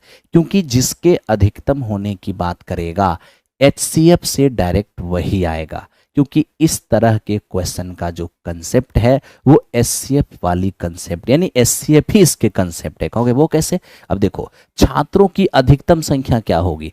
जिनके बीच 1001 पेन को बांटना है और 910 पेंसिल को बांटना है। इस बात का ध्यान रखना है कि पेन और पेंसिल समान संख्या में सभी को प्राप्त हो, यानी अगर किसी को पेन 5 मिल गया है तो सबको 5-5 मिलना चाहिए, और अगर पेंसिल 2 मिल गया है किसी एक व्यक्ति को तो सबको 2-2 ही मिलना चाहिए। ठीक है, तो आप यहां देख रहे हो अधिकतम संख्या होने का मेरे दोस्त किसको कह रहे हैं? अधिकतम, अधिकतम का सेंस किसके लिए है? छात्रों की संख्या के लिए है। आप चुपचाप मेरे दोस्त यहां पर एचसीएफ लीजिए। आप मेरे दोस्त एचसीएफ लोगे तो आपको यहां पर एचसीएफ 91 नजर आएगा। ठीक है, अब मेरे दोस्त बात को समझो। ठीक है, कि ये जो हमारा 91 एचसीएफ है, पता है आपको, ये 91 जो आप एचसीएफ देख रहे हैं मेरे दोस्त, ये क्या हो गया? Number of students, number of students, ये विद्यार्थियों की संख्या है जिनके बीच पेन और पेंसिल बांटा जाना है। अब आप बताइए, अगर 91 विद्यार्थी के बीच 1001 पेन बांटा जाएगा तो सबको कितना कितना मिलेगा? 91 से मेरे दोस्त 1, 91 एकम 91, 91 एकम 91 यानी 11, 91 से 11 टाइम्स में जाएगा और मेरे दोस्त 91 से 10 टाइम्स में जाएगा। यानी आपको मैं ये कह रहा हूं कि अगर 1001 पेन सब में बांटा जाएगा तो सबको 11-11 मिलेगा, और अगर 910 पेंसिल बांटा जाएगा तो सबको 10-10 मिलेगा। मेरे दोस्त आप जानते हो ये 10 और 11 21, ये 21 पता क्या है? हर स्टूडेंट को, हर स्टूडेंट को मिलने वाला, मिलने वाला क्या? समान, यानी प्रत्येक विद्यार्थी को 21-21 मिलेगा और कितने में बांटा जाएगा? 91। तो चूंकि हमें नंबर ऑफ स्टूडेंट ही मांगा था तो 91 ही इस क्वेश्चन का आंसर हो जाएगा। चलिए अब हम लोग स्टार्ट करते हैं। अब थोड़ा सा आप क्या कहेंगे कि विजिबिलिटी प्रॉब्लम है। अच्छा ठीक है, ध्यान दो। अब देखो 10 नंबर क्वेश्चन क्या है? अंग्रेजी गणित विज्ञान में विज्ञान की किताबें 3 सेट में 336, 240 और 96 किताबें हैं। इन किताबों को इस प्रकार स्टेकों में लगाना है कि प्रत्येक स्टेक की ऊंचाई बराबर है और सभी किताबें विषयवार ढंग से रखी हुई है। तो स्टेकों की संख्या क्या होगी? अब देखो मेरे दोस्त, आपके पास अंग्रेजी के 336 बुक हैं, आपकी मैथ्स के 240 और साइंस के 96, 3 सब्जेक्ट के बुक्स रखे हुए। आप जब कहीं बुक कॉर्नर पे जाते होंगे तो देखते होंगे कि अलमीरा, छोटे छोटे अलमीरा बनाकर, ठीक है, मैथ्स की बुक, साइंस की बुक, रीजनिंग की बुक, वो पूरा स्टेक लगा लगा के रखते हैं। ठीक है, तो ये भी हमें यही कह रहा है कि 3 प्रकार के हमारे पास बुक्स हैं, मैथ्स है, साइंस है और इंग्लिश है। आप इन्हें स्टेकों में सजा कर रखिए और ये ध्यान रखिए कि स्टेकों की हाइट समान होनी चाहिए। जानते हो, स्टेकों की हाइट समान होने का मतलब है कि प्रत्येक स्टेक में बुक्स की संख्या इक्वल। ठीक है, और दूसरी बात कह रहा है विषय बार होना चाहिए, सब्जेक्ट वाइज। सब्जेक्ट वाइज का मतलब अगर साइंस की बुक है तो सिर्फ साइंस की होनी चाहिए, अगर इंग्लिश की बुक है तो सिर्फ इंग्लिश की, और मैथ्स की बुक है तो सिर्फ मैथ्स की। ठीक है, इसका मतलब क्या हुआ कि मैथ्स में साइंस और साइंस में मैथ्स को इंक्लूड नहीं करना है, सेपरेट रखना है। तब तो मेरे दोस्त, और दूसरी बात ये भी इस क्वेश्चन में मेंशन नहीं है कि कुछ बुक बाहर से ले आना है या कुछ बुक बाहर भेज देना है, बिल्कुल भी नहीं। तो आज भी ये क्वेश्चन उसी सेंस में है।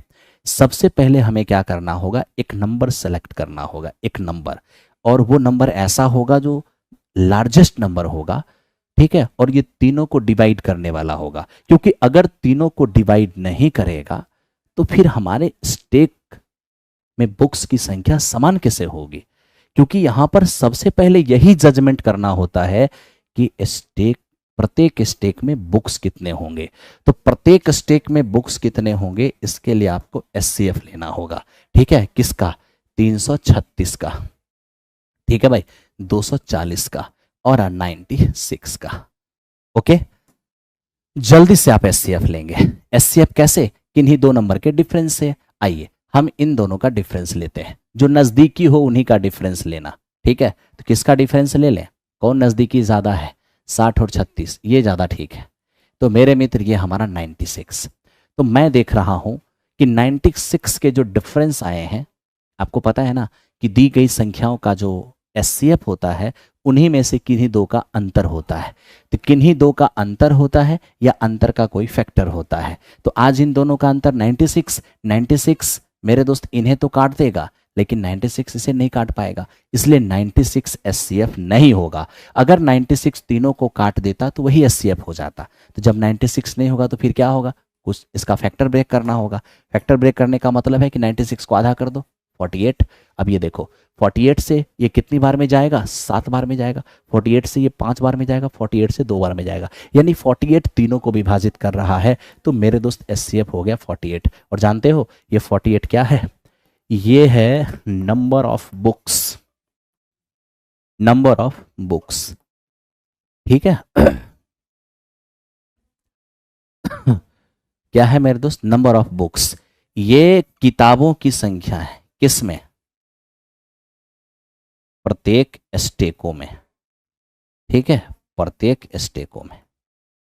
तो मेरे दोस्त देखिए, प्रत्येक स्टेक में बुक्स की संख्या, कहने का मतलब साफ हो गया कि हम 48 बुक का स्टेक लगाएंगे।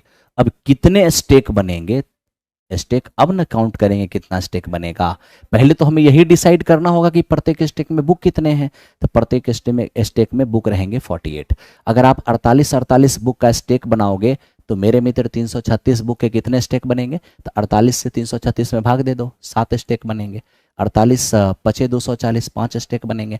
48 दूनी 96, 2 स्टेक बनेंगे, है ना। तो टोटल स्टेक देख लो कितने होंगे, टोटल स्टेक हो जाएंगे 14। तो मेरे दोस्त हमें स्टेकों की संख्या मांगा था 14, इस क्वेश्चन का आंसर होगा। स्टेकों की संख्या मांगा था 14, इस क्वेश्चन का आंसर होगा।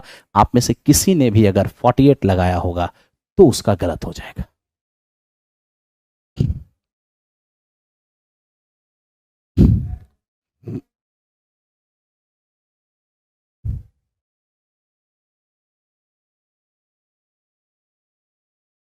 हो गया? आओ ध्यान दो। अब देखो यहां पर तरह तरह के लोग हैं। अब कुछ ऐसे बच्चे होंगे जो कहेंगे कि सर आप प्रत्येक चैप्टर से एक क्वेश्चन कराओ, चैप्टर वाइज मत कराओ। कुछ बच्चे कहेंगे चैप्टर वाइज कराओ। तो मैं आपके लिए दोहरी व्यवस्था रखूंगा, 3-4 दिन और रुको, टीआरई वाले का पेपर होने दो, उसके बाद एक सीरीज मिक्स क्वेश्चन का लेके आऊंगा, एक सीरीज चैप्टर वाइज का लेके आऊंगा। जिसको चैप्टर वाइज की जरूरत होगी वो चैप्टर वाइज में पढ़ना, जिसको मिक्स क्वेश्चन की जरूरत होगी मिक्स क्वेश्चन में पढ़ना। ठीक है, ओके, थैंक यू। आइए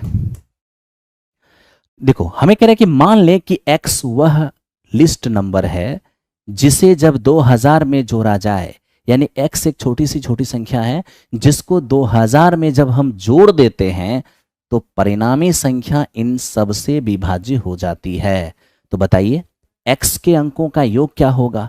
सबसे पहला सवाल तो यह है मेरे दोस्त कि जो इन चारों से डिविजिबल होगा, जो 12, 16, 18 और 21 से डिविजिबल होगा, वो इनका एलसीएम होगा। ठीक है, अब एलसीएम कैसे फाइंड करेंगे? तो एलसीएम फाइंड करने के लिए सबसे बड़े नंबर को एलसीएम फाइंड मान लो।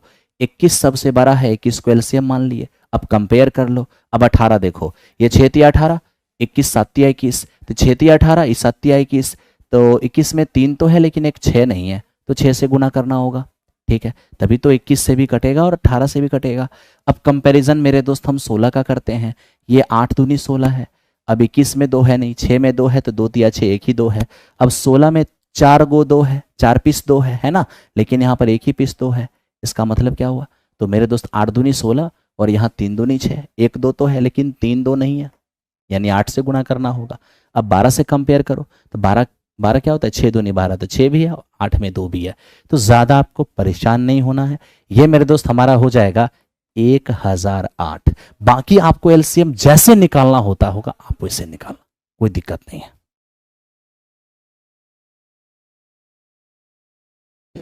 अब ध्यान दो मेरे दोस्त, 1001 हमारा एलसीएम हुआ, यानी 1008 इन चारों से कटने वाली सबसे छोटी नंबर है।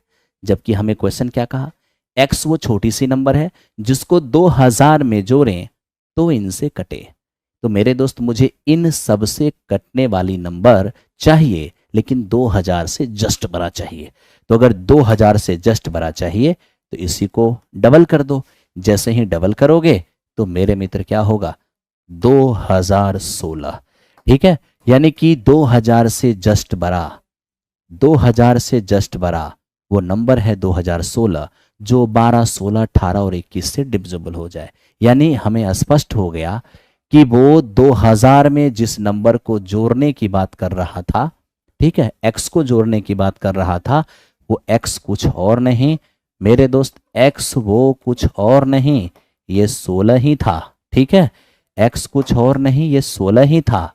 हमें क्या चाहिए, x के अंकों का योग, तो 16 के अंकों का योग कितना हो जाएगा, 7। यानी इस क्वेश्चन का आंसर हमारा 7 होगा। जिसने भी 7 बनाया होगा बहुत अच्छा है, जिसने 7 नहीं बनाया होगा उसका गलत हो जाएगा। ठीक है, चलो थैंक यू। आओ मेरे दोस्त, अब जैसे देखो बीपीएससी टीआरई 2.0 के अंदर भी एलसीएम से आप डायरेक्ट सवाल दिखा था, एलसीएम एससीएफ से, उसमें भी लैंग्वेज वाली बहुत अच्छा सवाल हम आपको वो दिखाएंगे। ठीक है, आप बस काम करो। पहले हमने यूट्यूब चैनल पर डिस्कशन कराया है 2.068 बाय अमरजीत सर, वहां जाके देखो आपको क्वेश्चन दिखेगा। मान लें x वह न्यूनतम संख्या है जिसे 5, 6, 7 और 8 से भाग देने पर प्रत्येक दशा में 3 शेष बचता है, परंतु जब 9 से भाग देते हैं तो कोई रिमाइंडर नहीं बचता। x के अंकों का योग क्या होगा। अब देखो x वो लिस्ट नंबर है जिसमें इन सब से भाग देंगे तो 3 रिमाइंडर आएगा, और जब 9 से भाग देंगे तो कुछ भी रिमाइंडर नहीं आएगा।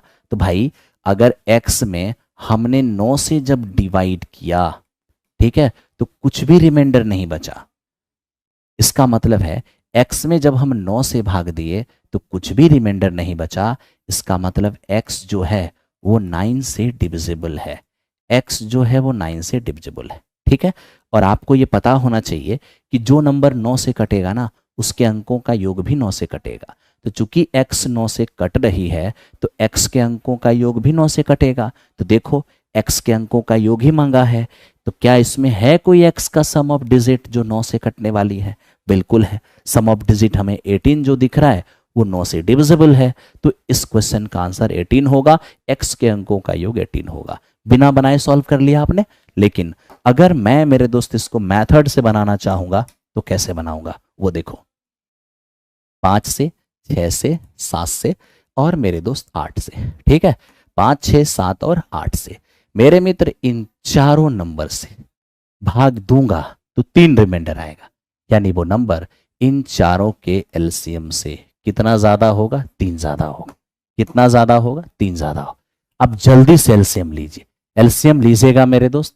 तो अब बगली में ले लीजिए कहीं एलसीएम, 8 बड़ी नंबर को एलसीएम मानो, 7 से कंपेयर करो तो डायरेक्ट 7 से गुना होगा क्योंकि 8 7 का कोई रिलेशन नहीं है। 6 2 तिया 6, 4 दूनी 8, 2 तिया 6, 4 दूनी 8, 8 में 2 तो है लेकिन 3 नहीं है तो 3 से करना होगा। 5 5 का कोई रिलेशन यहाँ पे नहीं है तो 5 से भी गुना करना होगा। तो मेरे दोस्त इस तरह से 5 15 15 120 120 और 7 क्या हो जाएगा, 840 840 और प्लस 3 तो कितना हो जाएगा ये 843। जानते हो मेरे दोस्त डिविजिबल होने का मतलब क्या, इन सब के एलसीएम का मतलब क्या हुआ, इन सब से कटने वाली। लेकिन मुझे कटने वाली नहीं चाहिए, इन सब से भाग दो तो 3 रिमाइंडर चाहिए, यानी कि डिविजिबल होने से 3 ज्यादा। तो डिविजिबल होने वाली इन सब से जो सबसे छोटी नंबर है वो 840, इससे 3 ज्यादा चाहिए तो 843 चाहिए। लेकिन मेरे दोस्त ये भी ध्यान रखना होगा कि 9 से कटना भी चाहिए। अब 843 9 से डिविजिबल है नहीं तो हम इस नंबर को नहीं ले सकते हैं, तो फिर क्या लेना होगा, एलसीएम के मल्टीपल, यानी कि एलसीएम के किसी मल्टीपल से 3 ज्यादा लेना होगा। अब आप सोच रहे हैं किस मल्टीपल से 3 ज्यादा, तो एलसीएम के उस मल्टीपल से 3 ज्यादा लेना होगा जिससे कि 9 से कट जाए। अब मेरे दोस्त अगर इसको 9 से कटने के लायक बनाना है तो थोड़ा टेक्निक लगाना होगा। क्या टेक्निक, तो 9 से कटने वाली नंबर को आपको छोड़ते चलना होगा। अब 840 में डायरेक्ट डायरेक्ट दिख रहा है 9 9 9 81, यानी 810, ये तो 9 से कट जा रहा है, साइड कर दो इसको। अब 840 में 810 को अगर हम साइड कर देंगे तो बचेंगे कितने, 30। अब 30 के में 9 तिया 27, 27 तो कट जाएगा 9 से। पहले मैंने 9 में 81 810 साइड किया, बच गया 30 के। अब 30 में 9 तिया 27, 27 के भी कट जाएगा।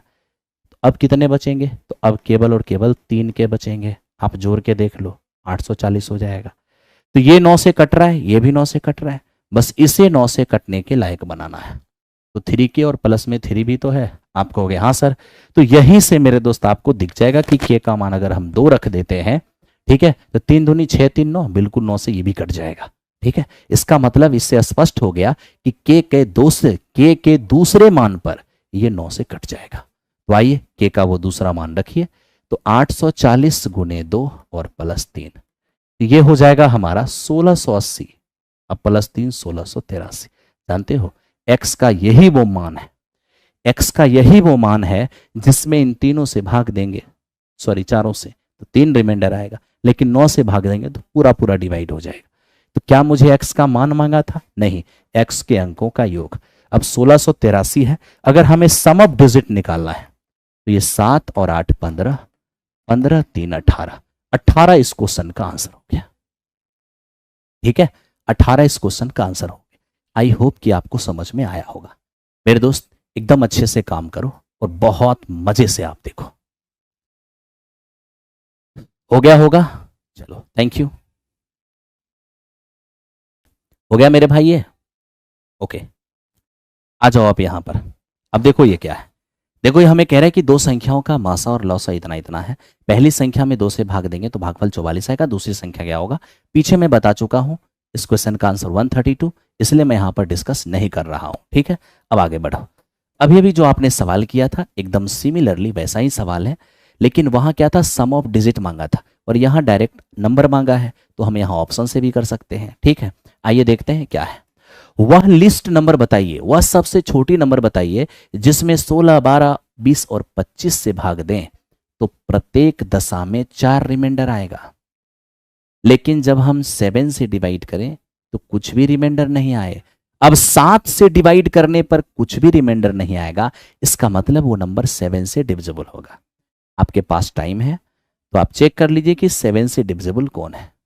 हो सकता है कि दो नंबर 7 से डिविजिबल हो जाए, तो फिर आपका टाइम ही बर्बाद हो जाएगा। तो क्या करें, एक तरीके और है, ठीक है, जो कि बिना बनाए आप सॉल्व कर सकते हो। वो तरीका यह है कि जब मैं इन सब से भाग दूं तो कितना रिमाइंडर आए, 4। उन सब से भाग दूं तो 4 रिमाइंडर आए। भैया भाग देते हैं तो 4 रिमाइंडर आता है, और रिमाइंडर कब आता है, जब डिविजिबल होने से ज्यादा रहता है। ठीक है, तो उन चारों से भाग दे रहे हैं तो 4 रिमाइंडर आ रहा है। इसका मतलब मेरा जो नंबर है वो डिवाइड होने से 4 ज्यादा है। किससे डिवाइड होने से, इन चारों से डिवाइड होने से 4 ज्यादा है। ठीक है, तो 4 ज्यादा है तो आप तुरंत 4 कम कर लीजिए। तुरंत आप जैसे ही 4 कम करेंगे तो मित्र मेरे ये 18,000 हो जाएगा, ये 17,996 हो जाएगा, ये तुम्हारा 17,998 हो जाएगा, और ये तुम्हारा मेरे दोस्त 17,000 हो जाएगा। ठीक है, तो मैंने देखो 4 रिमाइंडर आना है, मतलब डिवाइड होने से 4 ज्यादा है, तुरंत 4 कम कर दो। अब जैसे ही आपने 4 कम किया तो ये डिविजिबल होने वाली नंबर है ना, ये डिविजिबल होने वाली नंबर है। अब डिविजिबल होने वाली नंबर है किससे, डिविजिबल होने वाली नंबर है 16 से, 18 से, 20 से और मेरे दोस्त 25 से। सबसे पहली बात, 25 से अगर कोई संख्या, अगर कोई नंबर 25 से कट रही हो तो यह तभी संभव है जब उसका लास्ट का 2 डिजिट 25 से कटने वाली हो, यानी 00। ठीक है, या 25 एकम 25, 25 दूनी 50, 25 तिया 75। यानी आखिरी का 2 डिजिट यही होना चाहिए। तो देखो आखिरी का 2 डिजिट यही है क्या? नहीं। यहां तो मेरे दोस्त 25 से तो ये कटने वाला नहीं है, ठीक है। 25 से ये कटने वाला है, 25 से ये कटने वाला है, बिल्कुल भी नहीं। 25 से ये कटने वाला है, हाँ कटने वाला है, ठीक है। तो 2 ऑप्शन तो मेरे कट गए। लेकिन अब आपको यह भी ध्यान रखना होगा कि ये 18 से भी कट रहा है। और मेरे दोस्त जो संख्या 18 से कटेगा वो कंफर्म है कि 2 और 9 यानी कि 9 से भी कटेगा, और 9 से वही संख्या कटेगा जिसके सम ऑफ डिजिट 9 से कटेंगे। क्या 1700 के अंकों का योग तो 8 ही होगा, ये तो 9 से नहीं कटेगा। लेकिन हाँ, इसका सम ऑफ डिजिट 9 होगा और ये 9 से कट जाएगा। तो केवल और केवल डी इस क्वेश्चन का आंसर हो गया। मतलब बिना बनाए भी आप इस सवाल को सॉल्व कर सकते हो। सर अभी ये क्लास कब तक होगी? 11 बजे तक। आपके लिए मेरा टाइमिंग है 9 बजे से 11 बजे, ठीक है। मैं 2 घंटे आपको पर डे पढ़ाऊंगा, ओके, ध्यान दो। अब मेरे दोस्त देखो, इसी क्वेश्चन को मैं मेथड के थ्रू बताता हूं। कोई फर्क नहीं पड़ता मेरे दोस्त, एलसीएम अगर एक दिन में नहीं होगा तो कल कंप्लीट करेंगे, ठीक है। लेकिन मेरे दोस्त हम कंप्लीट करेंगे, पार्ट 2 होगा इसका। अब ध्यान दीजिए, अब इसी चीज को हम मेथड से बना सकते हैं। कहिएगा वो कैसे? मेरे भाई, इन सब से भाग दूं तो कितना रिमाइंडर आना चाहिए? 4 आना चाहिए। इसका मतलब है कि मेरा जो नंबर होगा वो एलसीएम से 4 ज्यादा होगा, ठीक है। तो देखो जी, एलसीएम कैसे फाइंड करोगे? सबसे बड़ी नंबर 16, 18, 20 और 25 में सबसे बड़ा तो 25 है। अब कंपेयर कर लो, 20 से करोगे 4 पंचे 20, 5 पचे 25, 4 की जरूरत है, 4 से गुना कर दो। 18 दोनों में 18, 2 तो है 4 में लेकिन 9 नहीं है। फिर देखो 16, 16 होता है 4 चौके 16, तो 1 4 है, उसके अलावा 2 तो है नहीं। 4 चौके 16 में 1 4 है, 1 4 की जरूरत और है। तो मेरे दोस्त ये सीधा सीधा हमारा 3600 नजर आ रहा है। यानी आपने ये देख लिया कि एलसीएम जो हमारा है वो 3600 है। तो 3600 तो कटने वाली नंबर है, मुझे कटने से 4 ज्यादा चाहिए, यानी मेरा जो नंबर होगा वो 3604 होगा। लेकिन ये तब होगा जब लास्ट में लिखा है ना, इन सब से भाग दूं तो 4 रिमाइंडर, लेकिन 7 से भाग दूं तो कुछ भी रिमाइंडर नहीं, यानी 7 से कटने वाली चाहिए। तो 7 से भाग देके देखिए नहीं कट रहा है, तो 7 से भाग देकर देखा मैंने, नहीं कटा, इसका मतलब मैं ये नंबर नहीं ले सकता। तो फिर मुझे क्या लेना होगा? तो मुझे एलसीएम के मल्टीपल में आना होगा, यानी 3600 के पहले मल्टीपल से काम नहीं बना। तो मेरे दोस्त अब हम ढूंढना होगा हमें कि एलसीएम का कौन सा मल्टीपल लूं और 4 ऐड कर दूं। एलसीएम के किस मल्टीपल में 4 ऐड कर दूं ताकि ये 7 से कट जाए, यानी इसको 7 से कटने वाली बनाना है। तो 7 से कटने वाली बनाने के लिए थोड़ा सा टेक्निक यूज करो। क्यों मेरे दोस्त? यहां पर के का मान रखना आसान नहीं है। के का मान रखोगे कितना गुना करोगे? बड़ा नंबर है, थोड़ा छोटा कर लो। 7 से डिविजिबल चाहिए, 7 से डिविजिबल को हटाते चलो। अब 3600 में 3500 तो 7 से कट ही जाएंगे। आप कहोगे हाँ, बचेगा 100, 100 में 7 से भाग देंगे, 14 7 98, यानी 98 के भी हमारा 7 से कट जाएगा। इसका मतलब 3598 तक जो है वो 7 से डिविजिबल हो गया। तो फिर बचा कितना? केवल और केवल 2 के, और साथ में क्या है मेरे मित्र? 4। इस प्रकार मेरे दोस्त ये 7 से कट रहा है, ये कट रहा है, बस इसको 7 से कटने के लायक बना दो। इसके लिए इसमें 1 से के का मान 1 रखोगे, 2 4 6 बिल्कुल भी नहीं। के का मान 2 रखोगे, 4 और 4 8, 3 रखोगे नहीं, 4 रखोगे नहीं। लेकिन के का मान जैसे ही 5 रखोगे तो 5 दूनी 10, 4 14, जो 7 से कट जाएगा। यानी आपको पता चल गया कि हमारे एलसीएम के 5वें मल्टीपल से 4 ज्यादा, यानी 18004, यही वो नंबर होगा। तो मेरे दोस्त आपने आराम से 18004 निकाल लिया, आपने मेथड से भी बनाना सीख लिया।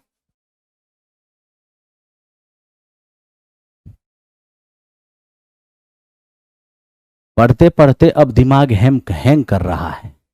काहे दिमाग हैंग कर रहा है ब्रदर? ब्रदर दिमाग बिल्कुल भी हैंग नहीं करना चाहिए, कंट्रोल में रहना चाहिए। है तुम सोचो जरा सा, सुबह 8 बजे से लेकर मैं लगातार क्लास ले रहा हूं, ठीक है। मुझे क्या दिक्कत हुआ? कहीं दिक्कत नहीं हुआ।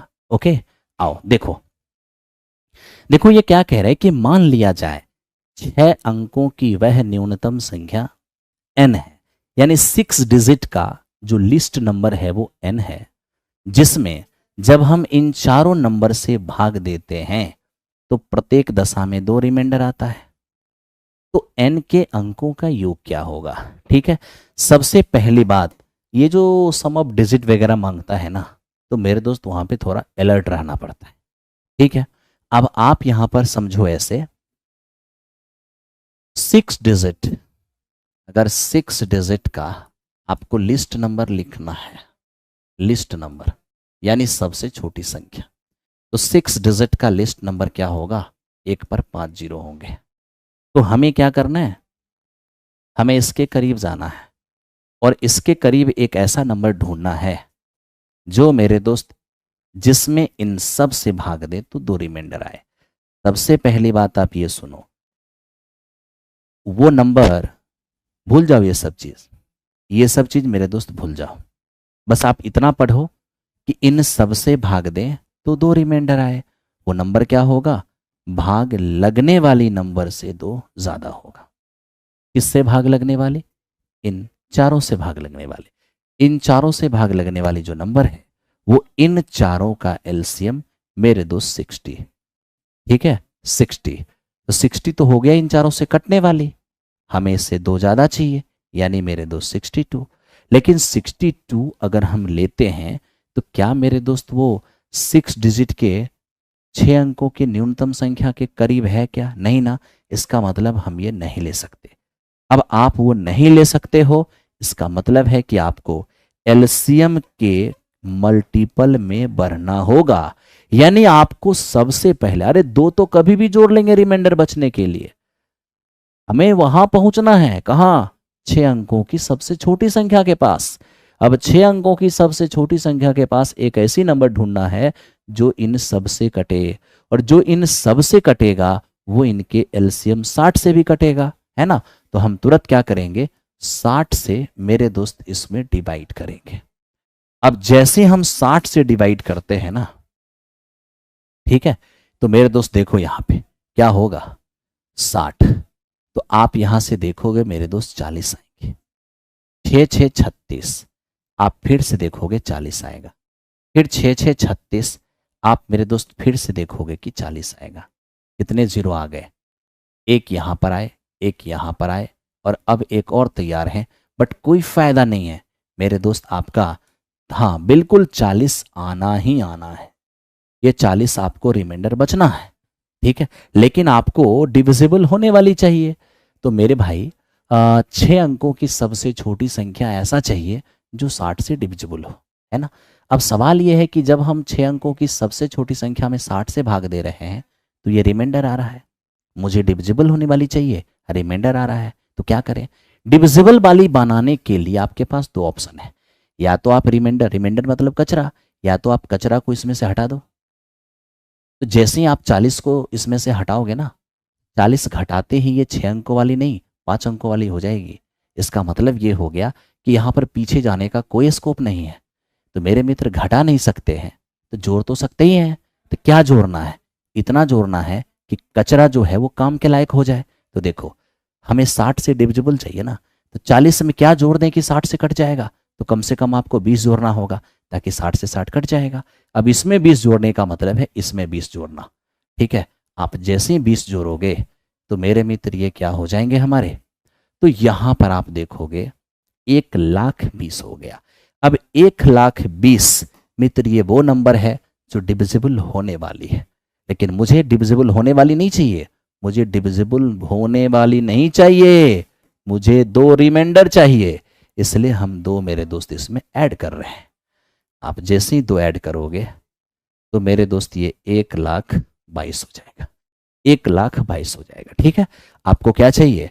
तो मेरे मित्र आपका एन का मान निकल गया, यही तो है एन का मान, यही तो है आपके एन का मान। ठीक है, जो 6 अंकों की सबसे छोटी नंबर है जिनमें उन सब से भाग देंगे तो 2 रिमाइंडर आएगा। मुझे क्या चाहिए? इसका सम ऑफ डिजिट। अब देखिए, अगर मुझे इसका सम ऑफ डिजिट चाहिए तो सम ऑफ डिजिट हम कैसे फाइंड करेंगे? तो 2 2 4 और 1 5, मेरे मित्र सम ऑफ डिजिट 5 हो जाएगा, सम ऑफ डिजिट 5 हो जाएगा। ठीक है, तो मैंने मेरे दोस्त प्रयास किया है यहां पर आपको समझाने की, ताकि कोई दिक्कत आपको ना हो। ठीक है, चलो, थैंक यू वेरी मच। आइए अब मेरे दोस्त आगे बढ़ते हैं और एलसीएम एचसीएफ के तुरंत मेरे दोस्त अब 5 क्वेश्चन कम से कम और करते हैं।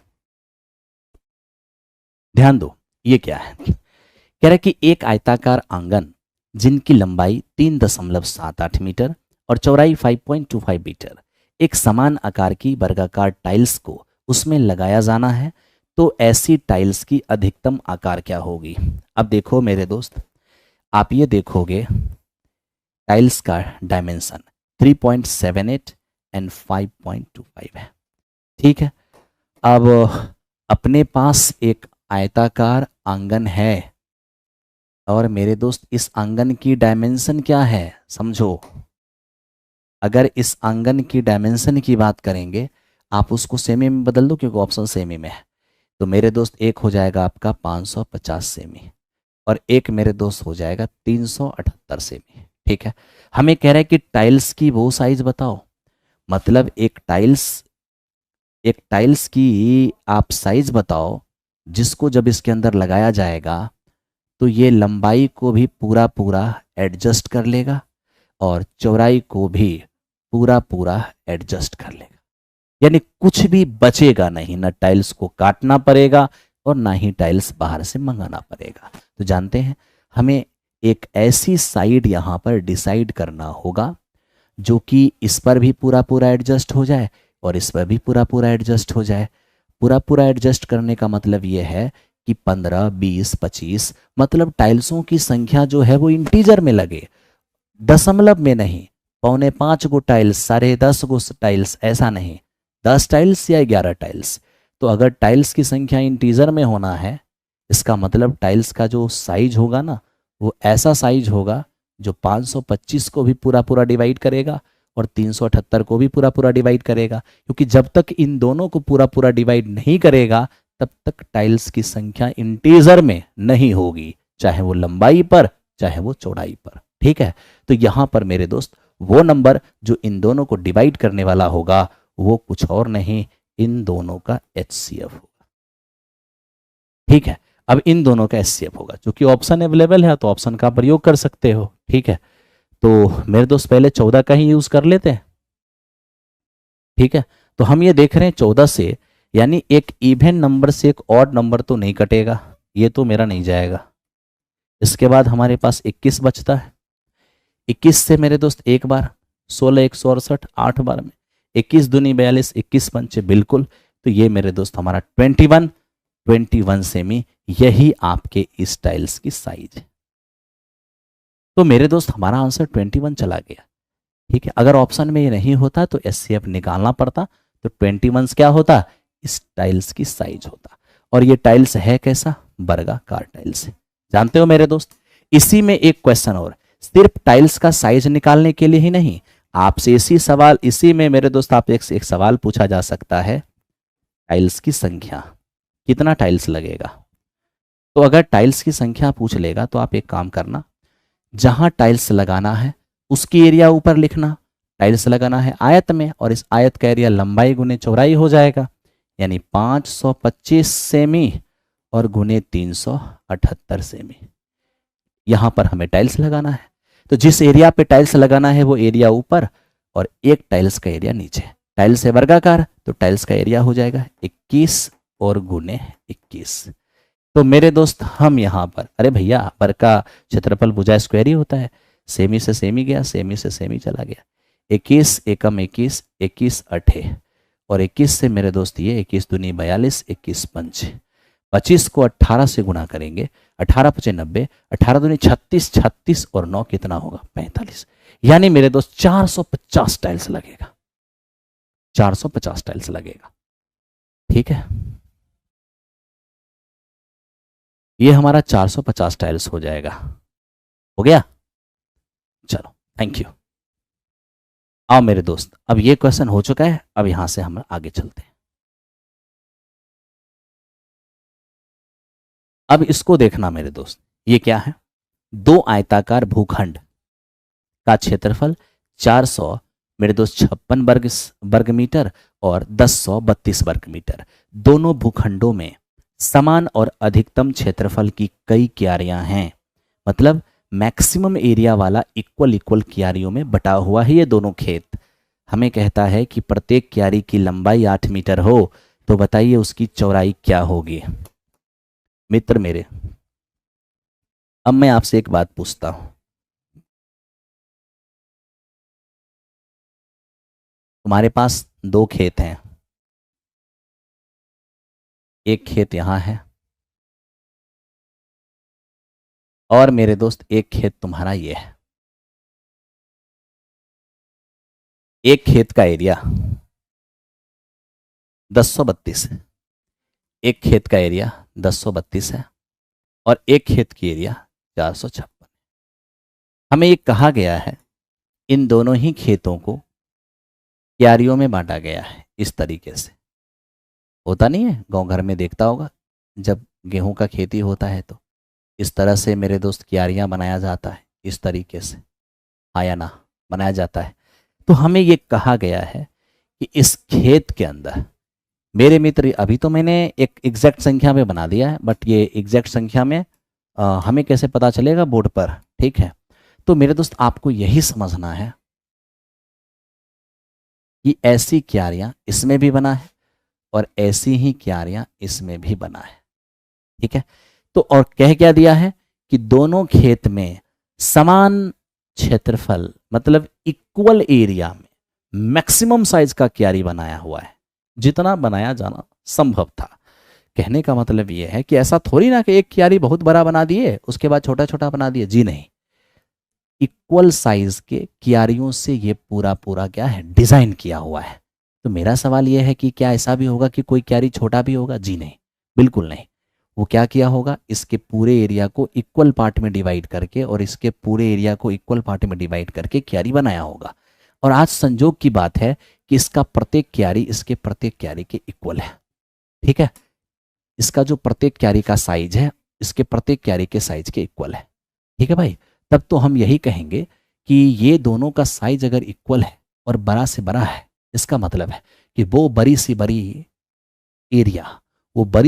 एरिया जो मेरे दोस्त इसे भी पूरा पूरा डिवाइड करे और जो इसे भी पूरा पूरा डिवाइड करे, तभी तो वो मैक्सिमम एरिया वैल्यू जो इस एरिया को भी डिवाइड करे और इस एरिया को भी डिवाइड करे, तभी ऐसा संभव है कि क्यारियों की जो साइज यहाँ होगा वही साइज यहाँ होगा।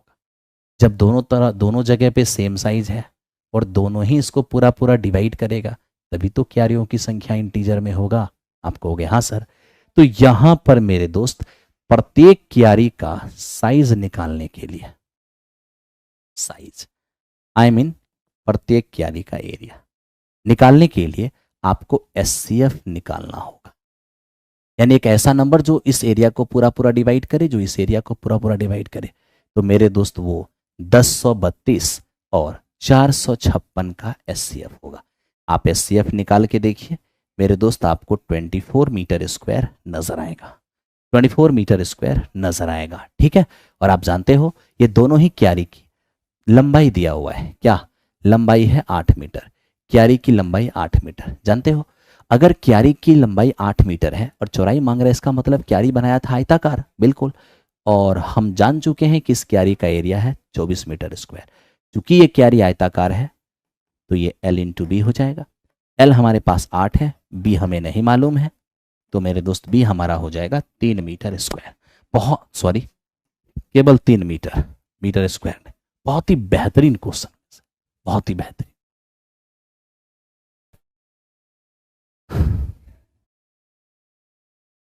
ठीक है दोस्त, चलो थैंक यू वेरी मच। आ जाओ अब इसको देख लो मेरे दोस्त, ये सेम साइज का क्वेश्चन है, आप इसको करने की कोशिश करना। सेम टाइप का क्वेश्चन है मेरे दोस्त। यहां पर 3 क्यारी है, एक, ये 2 और मेरे दोस्त ये 3 क्यारी है। और ये 3 क्यारी है जिसमें इसका साइज 105 मीटर स्क्वायर, इसका साइज 147 मीटर स्क्वायर, इसका साइज 231 मीटर स्क्वायर। और हमें यह कह दिया है कि तीनों खेत में इक्वल साइज की क्यारियां बनी हुई है, इक्वल साइज की क्यारियां बनी हुई है। और इस क्यारी की लंबाई कितना है मेरे दोस्त, ये हमारा 7 मीटर है। तो आप सबसे पहले इस क्यारी का साइज निकालिए। तो इस क्यारी का साइज कैसे निकलेगा? एचसीएफ से, तभी जाके क्यारी का आप साइज निकाल पाओगे। ठीक है, तो एचसीएफ कितना हो जाएगा मेरे दोस्त? मैं जब 3 नंबर का एचसीएफ निकालना हो ना मेरे दोस्त, तो किन्हीं दो का डिफरेंस ले लो। अगर इन दोनों का डिफरेंस ले लेंगे तो 42। अब 42 तो तीनों को काटेगा नहीं, 42 105 को काटेगा नहीं, तो 42 का फैक्टर ले लो 21। 21 105 को भी काट रहा है, 147 को भी काट रहा है, 231 को भी काट रहा है। इसका मतलब है कि प्रत्येक क्यारी का साइज 21 मीटर स्क्वायर होगा। अब चूंकि क्यारी जो है वो लेंथ इंटू ब्रेथ के फॉर्म में है, ये हमारा 21 मीटर स्क्वायर है। तो मेरे दोस्त आप यहाँ देखोगे लेंथ कितना है? 7 मीटर। लेंथ है 7 मीटर, ब्रेथ पता नहीं, ये हमारा 21 मीटर स्क्वायर। यहाँ से मेरे दोस्त ब्रेथ हमारा हो जाएगा 3 मीटर। इस क्वेश्चन का आंसर भी हमारा 3 मीटर ही होगा, 3 मीटर ही होगा। ठीक है, चलो, थैंक यू वेरी मच। तो मेरे दोस्त यहाँ से आगे आप मेरे भाई बनाना, ठीक है, आगे आप लोग ट्राई करना बनाने की। अब हम कल मिलेंगे फिर, ठीक है, कल मिलेंगे मेरे दोस्त। मैंने इसके अंदर टोटल कितने क्वेश्चन रख रखा है, आज थोड़ा थ्योरी बताना पड़ा और मेरे दोस्त इसलिए मैं थोड़ा धीरे चला है। इसके अंदर मैं टोटल 70 क्वेश्चन आपको कराऊंगा और वो 70 क्वेश्चन आपके पेपर में बहुत हेल्प करेंगे। ठीक है, चलो, थैंक यू वेरी मच। तो यहीं पे रखते हैं आज की क्लास को। बाकी कैसा लगा आपको क्लास, आप कमेंट में ज़रूर लिखना कि आपको समझ में आया कि नहीं आया। ठीक है,